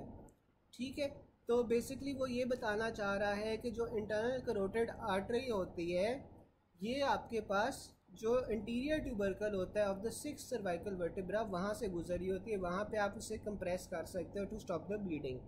ठीक है, डॉक्टर बीनेश जी क्लास हो रही है. अब आपको आवाज़ नहीं आ रही तो मैं आपको किस तरह कम्युनिकेट करूँ कि क्लास हो रही है?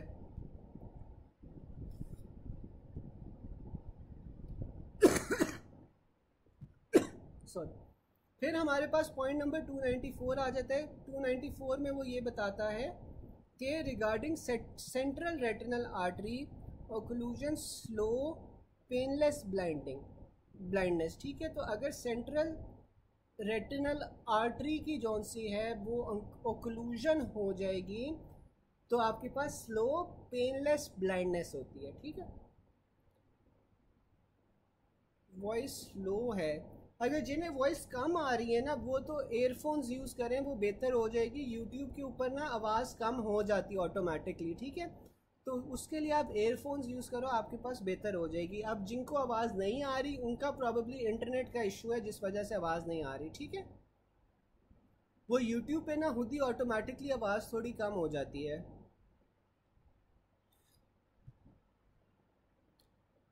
अच्छा, फिर हम आगे चलते हैं. जो डायबिटिक रेटिनोपैथी होती है इसमें क्या होता है कि आपके पास रेटिना डैमेज हो रहा होता है ड्यू टू क्रॉनिक हाइपरग्लाइसीमिया. ये दो टाइप्स की होती हैं, एक आपके पास प्रोलिफरेटिव होती है, दूसरी आपके पास नॉन प्रोलिफरेटिव होती है। अब जो नॉन प्रोलिफरेटिव डायबिटिक रेटिनोपैथी है, इसमें आपके पास कैपिलरीज डैमेज होती हैं, जिस वजह से आपके पास कैपिलरीज लीक करेंगी, लिक्विड्स एंड फ्लूइड्स सीप इनटू द रेटिना। इसमें आपको हेमरेजेस मिलते हैं, मैक्युलर एडिमा मिलता है और साथ में कॉटन वूल स्पॉट्स मिलेंगे, ठीक है। जबकि जो प्रोलिफरेटिव होती है उसमें आपके पास क्रॉनिक हाइपोक्सिया होता है और क्रॉनिक हाइपोक्सिया की वजह से आपके पास न्यू ब्लड वेसल्स की फॉर्मेशन हो रही होती है। फिर हमारे पास हाइपरटेंसिव रेटिनोपैथी आ जाती है। जो हाइपरटेंसिव रेटिनोपैथी है उसमें क्या होता है कि रेटिना डैमेज हो रहा होता है due to chronic uncontrolled hypertension. इसमें आपको फ्लेम शेप्ड रेटिनल हेमरेजेस मिलते हैं, एट्रियोवीनस निकलिंग मिलेगी, माइक्रो एनोरिज्म्स बन जाएंगे, कॉटन वूल स्पॉट्स आपको मिलेंगे। Remember, diabetes is greater than hypertension for cotton wool spots, ठीक है। तो हाइपरटेंसिव रेटिनोपैथी में आपके पास क्रॉनिक अनकंट्रोल्ड हाइपरटेंशन चल रहा होता है, इसमें फ्लेम शेप्ड रेटिनल हेमरेजेस मिलते हैं, एट्रियोवीनस निकलिंग मिलेगी, माइक्रो एनोरिज्म्स मिलेंगे और कॉटन वूल स्पॉट्स मिलेंगे। लेकिन cotton wool spots are more diagnostic of diabetes या डायबिटिक रेटिनोपैथी। फिर हमारे पास सेंट्रल वीनस ऑक्लूजन आ जाती है, रेटिनल वेन ऑक्लूजन आ जाएगी। जो रेटिनल वेन अगर एक्लूड हो गई है तो आपको रेटिनल हेमरेज मिलेगा, साथ में वीनस एंगॉजमेंट मिलेगी, ब्लड थंडर अपीयरेंस मिलती है, आंख आपकी लाल रंग की हो जाती है। फिर आपके पास सेंट्रल रेटिनल आर्टरी ऑक्लूजन आ जाती है।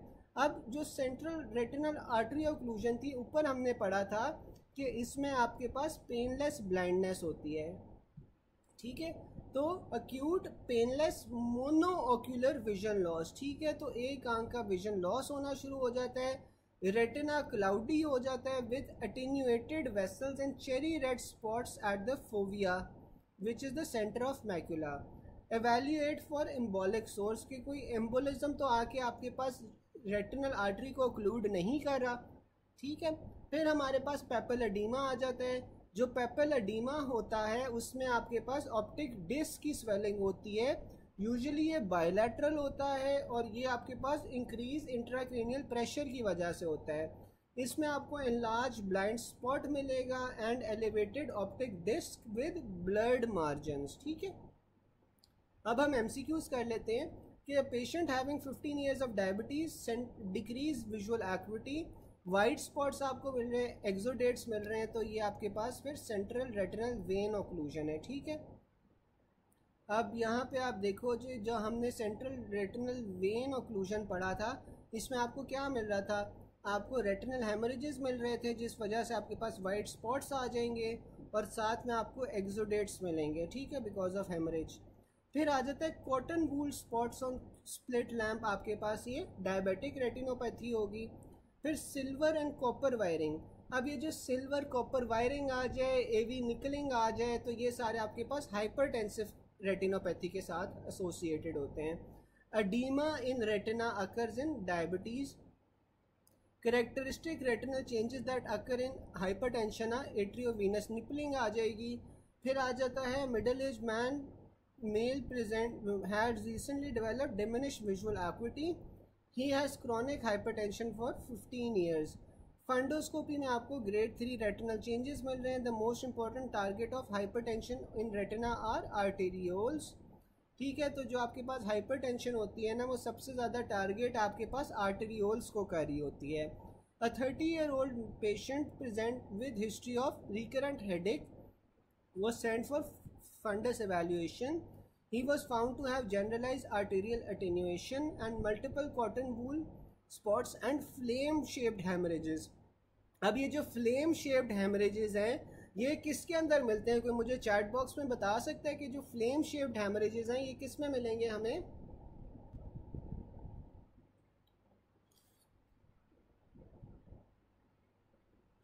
फ्लेम शेप्ड हेमरेजेस किस में मिलेंगे?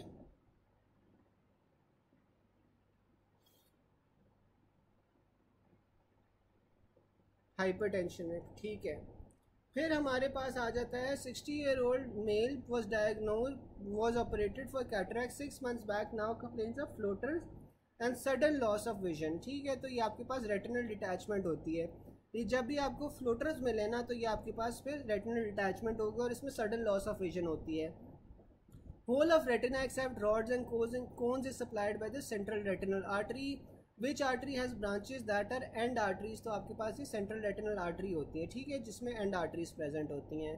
फिर आ जाता है pigment and neuronal layer of retina are kept in approximation by glycosaminoglycans. ठीक है, तो ये ग्लाइकोजमाइनोग्लाइकेंस हैं, ये आपके पास पिगमेंट और न्यूरोनल लेयर ऑफ रेटिना को आपस में जोड़ के रखती हैं।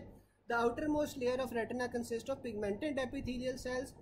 Pigment cell epithelium of retina are derived from the ectoderm, disorder in which light focus in front of retina instead of retina। तो आपके पास ये मायोपिया होता है। मायोपिया के अंदर क्या होता है कि आपके पास लाइट फोकस जो सी है वो रेटिना से आगे हो रहा होता है instead of retina. A hypertensive man presented with eye problems as was diagnosed a grade 3 retinopathy. Which of the following is the target of hypertension in retina? तो आपके पास ये आर्टरियोल्स को जो सा है ना वो रेटिना वो हाइपरटेंशन में ये इफेक्ट हो रहे होते हैं। First step that occurs when light falls into the retina is reduction of 11-cis retinal to all trans retinal। ठीक है, तो जब आपके पास लाइट फॉल करती है रेटिना पे तो आपके पास रिडक्शन हो जाती है 11-cis retinal को की to all trans retinal. Radiation entering retina will cause damage by photochemicals. Hyphemia is a collection of blood in the anterior chamber of eye. 20-year-old is complaining of reduced far vision. Blood sugar आपके पास 300 है, that could be a cause of reduced vision। तो आपके पास index myopia आ जाएगा। फिर आ जाता है आपके पास a 70-year-old diabetic lady complains of failure to recognize faces from a distance. On examination, light reflex is positive. Her intraocular pressure is normal. So a retina in the right eye visual acuity 4/60 है, left में 3/60 है। तो ये आपके पास क्या cause है? Cataract है। Cycloplegic refraction can be most dangerous in patients with shallow anterior chamber. ठीक है, अच्छा 294 के अंदर किसी को कोई मसला हो, वैसे आए मुझे इतनी अच्छी आती तो नहीं है, लेकिन कोई मसला हो तो आप लोग बता दो, मैं कोशिश कर सकता हूँ एक्सप्लेन करने की।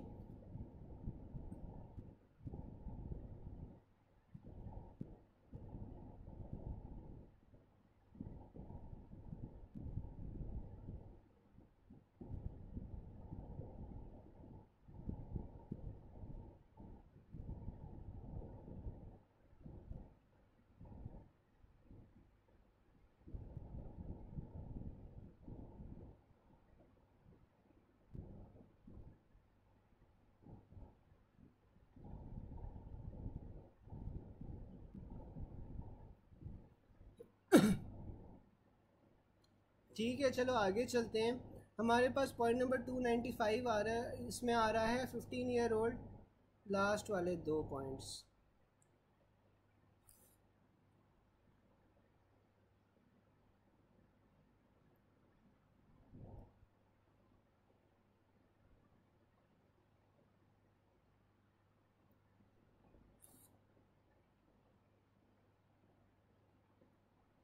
अच्छा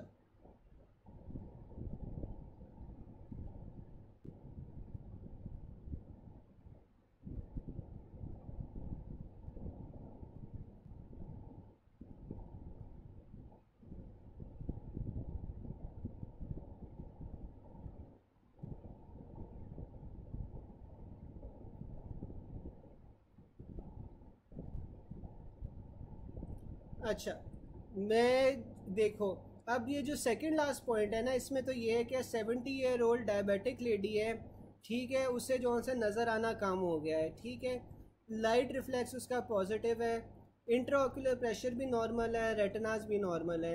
अब बूढ़े लोगों में स्पेशली डायबिटिक्स में जो सा है ना, आपको अमूमन वेरी कॉमन कैटरैक्ट होता है। ठीक है, कि कैटरैक्ट्स आपके पास डेवलप होना शुरू हो जाते हैं। विजुअल एक्टिविटी वो बता रहे हैं कि 4/6 आपके पास राइट आई पे है, लेफ्ट आई के अंदर आपके पास 3/6 है। तो विजुअल एक्टिविटी कम हो रही है लेकिन यूनिफॉर्मली कम नहीं हो रही। ठीक है, राइट आई में थोड़ी सी बेहतर है, लेफ्ट आई में उससे ज़्यादा कम हुई है। तो ये जो सबसे कॉमन होता है ना ओल्ड एज के अंदर और डायबिटिक्स के अंदर, वो आपके पास कैटरैक्ट्स ही होते हैं जो कॉमन होते हैं। ठीक है, तो इसमें उसने बताया हुआ कि इंट्राऑक्यूलर प्रेशर भी सही है, रेटिना भी सही है। अगर तो डायबिटिक रेटिनोपैथी होता है तो उसमें रेटिनास तो सही ना होते हैं ना, उसमें आपको कॉटन मूल अपीयरेंस और ये सारी चीज़ें मिलती, ठीक है। तो उसने बता दिया कि रेटिनास नॉर्मल है, इंट्राऑक्यूलर प्रेशर भी नॉर्मल है, तो इस वजह से आपके पास फिर कैटरैक्ट होगा, ठीक है। फिर अगला आ गया cycloplegic refraction can be most dangerous in patients with shallow anterior chamber. अब ये जो साइक्लोप्लीजिक रिफ्रैक्शन है ना, इसके लिए आप वो क्या करते हैं, वो आपके पास इंटीरियर चेम्बर के अंदर ना इंजेक्शन लगाते हैं, ठीक है। तो इंटीरियर चेम्बर के अंदर अगर इंजेक्शन लगा रहे हैं तो अगर किसी पेशेंट का शैलो इंटीरियर चेम्बर होगा तो उसमें वो और कॉम्प्लिकेशंस होने के खतरा होता है जब आप इंजेक्शन लगा रहे होते हो, ठीक है। तो अब डॉक्टर नबीला समझ आ गई आखिरी 2 पॉइंट्स? बाकी किसी को और कोई पॉइंट ना समझ आया हो?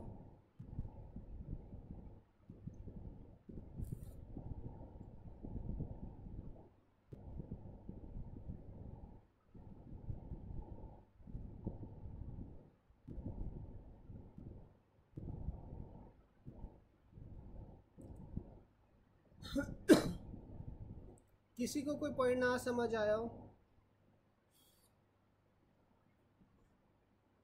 चले फिर हम आगे चलते हैं।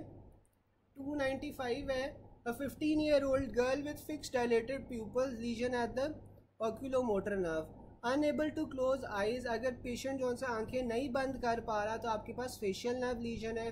while unable to open eyes, अगर आंख खोल नहीं पा रहा तो आपके पास ये oculomotor nerve लीजन हो जाएगा।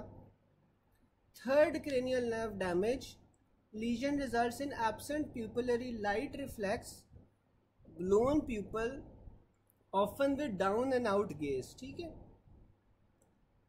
फिर आपके पास फोर्थ क्रेनियल नर्व का डैमेज आ जाता है। जो फोर्थ क्रेनियल नर्व डैमेज है, eye moves upward particularly with contralateral gaze, problems going downstairs may present with compensatory head tilt in the opposite direction. जबकि जो अब्ड्यूसर नर्व का डैमेज है वो आपके पास medially directed eye that can not abduct, ठीक है। ये होपफुली आप लोगों को पता होंगे पहले से। Scenario with ptosis, dilated pupil, eye downward and outward, nerve involve आपके पास कौन सी है, ऑक्यूलोमोटर नर्व है, ठीक है। पेशेंट को टोसिस है, डायलेटेड प्यूपल है, डाउन एंड आउट आई हुई है, तो यह ऑक्यूलोमोटर नर्व है। Light thrown in right eye, direct reflex is present but absence of indirect light reflex, which structure is involve, तो आपके पास ये लेफ्ट ऑक्यूलोमोटर नर्व होती है, ठीक है। Fourth, cranial nerve lesion, problem in upward gaze and abduction, light thrown in right eye, direct reflex is present but absence of indirect light reflex, तो आपके पास ये लेफ्ट ऑक्यूलोमोटर नर्व आती है। Post syphilitic patient can't constrict pupil on light with intact accommodation, तो ये आपके पास आर्गाइल Robertson pupal होता है जो सिफिलिस में मिलता है।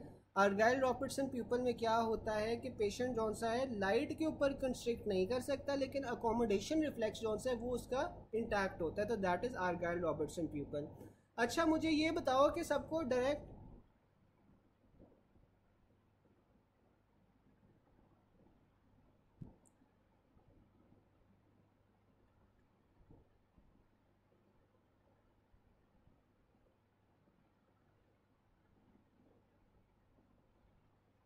अच्छा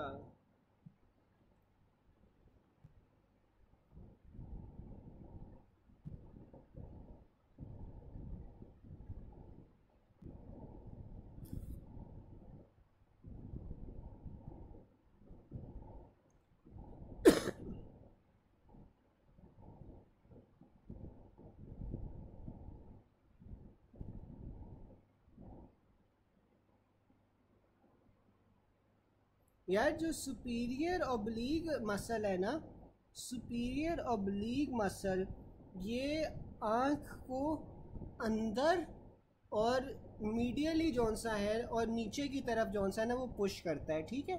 जो सुपीरियर ऑब्लीग मसल है ये आपके पास ऐसे समझ लो मीडियली और नीचे की तरफ पुश करता है, ठीक है। तो आंख को अंदर और नीचे की तरफ पुश करेगा जो आई बॉल होगी, ठीक है। तो अगर इसकी इंजरी हो जाएगी तो जी मैं आपको बता रहा हूँ कि जो सुपीरियर ऑब्लीग है ना, सुपीरियर ऑब्लीग ने आंख को अंदर की तरफ और नीचे की तरफ पुश करना है, ठीक है। आई बॉल को वो इनवर्ड्स और डाउनवर्ड्स मूव करता है, ठीक है। तो अगर इसकी इंजरी हो जाएगी तो आपके पास फिर बाहर की तरफ आंख मूव कर जाएगी और या फिर अबडक्शन होगी, ठीक है डॉक्टर सोनिया। जो आप बता रहे हो ना सुपीरियर ओब्लिक का, सुपीरियर ओब्लिक लैटरल रोटेशन नहीं करवाता, सुपीरियर ओब्लिक जौन सा है वो इनसाइड या अंदर की तरफ मीडियली और इन्फीरियरली आंख को मूव करवाएगा, ठीक है। तो अगर इसकी इंजरी हो जाएगी तो आपके पास आउटवर्ड आंख चली जाएगी, बाहर की तरफ चली जाएगी, इसलिए वो कह रहा है कि वो अबडक्शन होगी। डॉक्टर सोनिया समझ आ गया?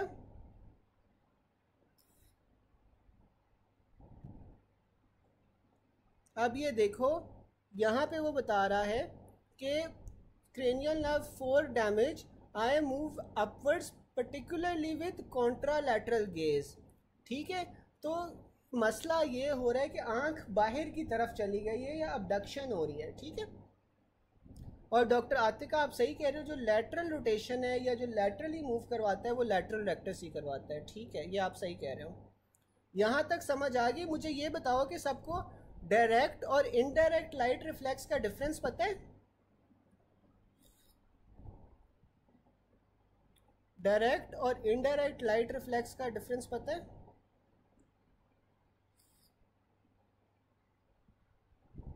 अच्छा, फिर ना वो 296 में ये बता रहा है कि patient had moved his right eye upwards and tilted his neck to left to avoid diplopia, ठीक है ना।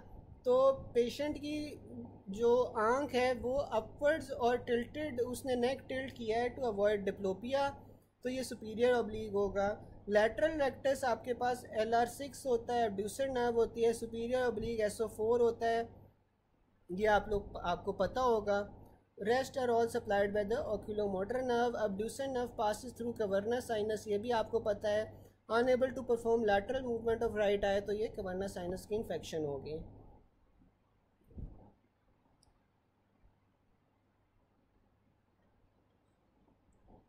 क्रेनियल नर्व 6 का भी बता दूं?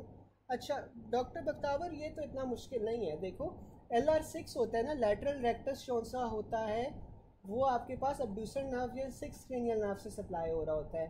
तो लेट सपोज कि आपके पास ये अब्ड्यूसर नर्व जौन सी वो डैमेज हो गई है, तो आपके पास जो आई है ना वो लैटरली रोटेट नहीं होगी, तो इसमें आपको स्क्विंट मिलता है, ठीक है। अगर दोनों साइड की आपके पास लैटरल रेक्टस डैमेज हो गई हैं तो आपको स्क्विंट मिलेगा। अगर आपके पास एक साइड की लैटरल रेक्टस डैमेज हो गया है या 6 क्रेनियल नर्व या अब्ड्यूसर नर्व डैमेज हो गई है, तो आपको जो आई है वो अंदर की तरफ जौन सी है वो डिविएटेड होगी।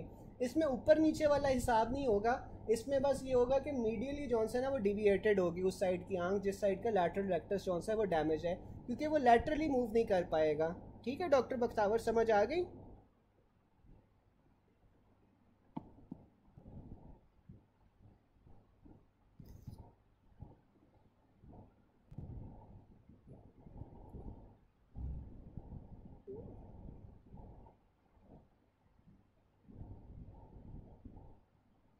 और दूसरा आप क्या पूछ रहे हो? नॉर्मल फंक्शन जौन सा है ना, जो 6 नर्व है उसका ये होता है कि वो लैटरली रोटेट करवाती है, ठीक है।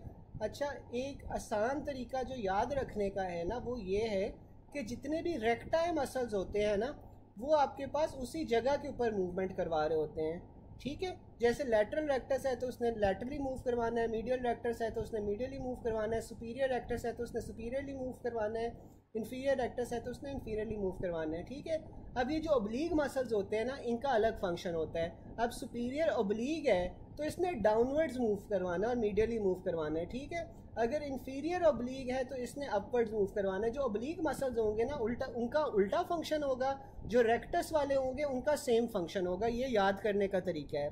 डॉक्टर आतिका, आप जो सुपीरियर ओब्लीग का पूछ रहे हो वो ये पॉइंट नंबर जो 296 ब्लू बॉक्स वाली चीज़ पूछ रहे हो, ये ब्लू बॉक्स वाली चीज़ पूछ रहे हो कि पेशेंट मूव्ड हिज आई अपवर्ड, ठीक है। तो पेशेंट की देखो आंख जौन सी है वो ऊपर की तरफ मूव हो गई है, ऊपर की तरफ मूव हो गई है और आउटवर्ड्स मूव हो गई है, ठीक है। तो ऊपर और आउटवर्ड अगर उसकी आंख मूव हो रही है तो पहले तो आप ये सोचो ना कि मसल कौन सा इंजर्ड होगा, क्योंकि मैंने आपको बताया था कि डाउनवर्ड और इनवर्ड जौन सा होता है ना वो सुपीरियर ओब्लीक का फंक्शन होता है। तो अगर सुपीरियर ओब्लीक इंजर हो जाएगा तो पेशेंट की जो आंख है वो ऊपर की तरफ मूव करेगी और आउटवर्ड्स मूव करेगी, ठीक है ना। एक तो ये पॉइंट हो गया। दूसरा ये हो गया कि इसलिए उसने अपना नेक जौन सा है ना वो टिल्ट कर लिया ताकि डिप्लोपिया ना हो सके। तो ये बड़ी करेक्टरिस्टिक फाइंडिंग होती है जो सुपीरियर ओब्लीक के डैमेज होने की वजह से होती है, जिस वजह से पेशेंट अपना नेक टिल्ट करके सीढ़ियाँ वगैरह चलता है ताकि उसे डिप्लोपिया ना हो, ठीक है। समझ आ गई डॉक्टर आतिका?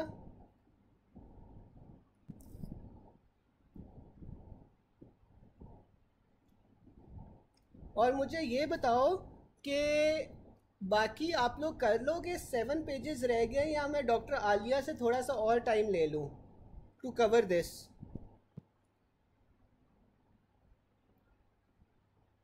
मुझे ये बताओ कि बाकी आप लोग कर लोगे या फिर डॉक्टर आलिया से थोड़ा सा और टाइम लिया जाए?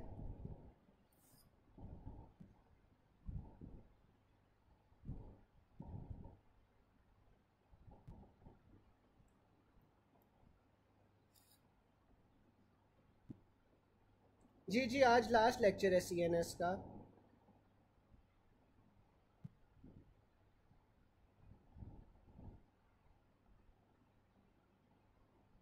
बाकी भी सारे बता दो, अगर सारे इस बात पे मुत्तफिक हो कि सारे कर लोगे तो फिर हम क्लास एंड करते हैं, क्योंकि मैंने रिक्वेस्ट की थी डॉक्टर आलिया से 8:30 तक की।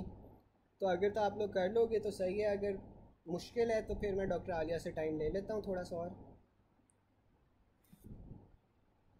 चलो ठीक है, अल्लाह हाफिज़ गाइस। कल जौन सा है ना हमने रेस्पिरेशन का जो एक आधा चैप्टर रह गया था ना वो हमने कवर करना है। तो प्लीज़ मेक श्योर कि क्लास से पहले जौन सा है ना आप जो आधी रेस्पिरेशन हमने पढ़ी थी वो एक बार रिव्यू कर लो, ठीक है। तो हमने रेस्पिरेशन रेस्पिरेशन आधा कल किया था ना, तो हम पहले रेस्पिरेशन हम पूरा कर लें, लेकिन उससे लिए पहले आप ना जो आधा पार्ट है वो लाजमी आप लोग पढ़ लेना, ठीक है, ताकि आपके लिए आसान हो जाए, ठीक है।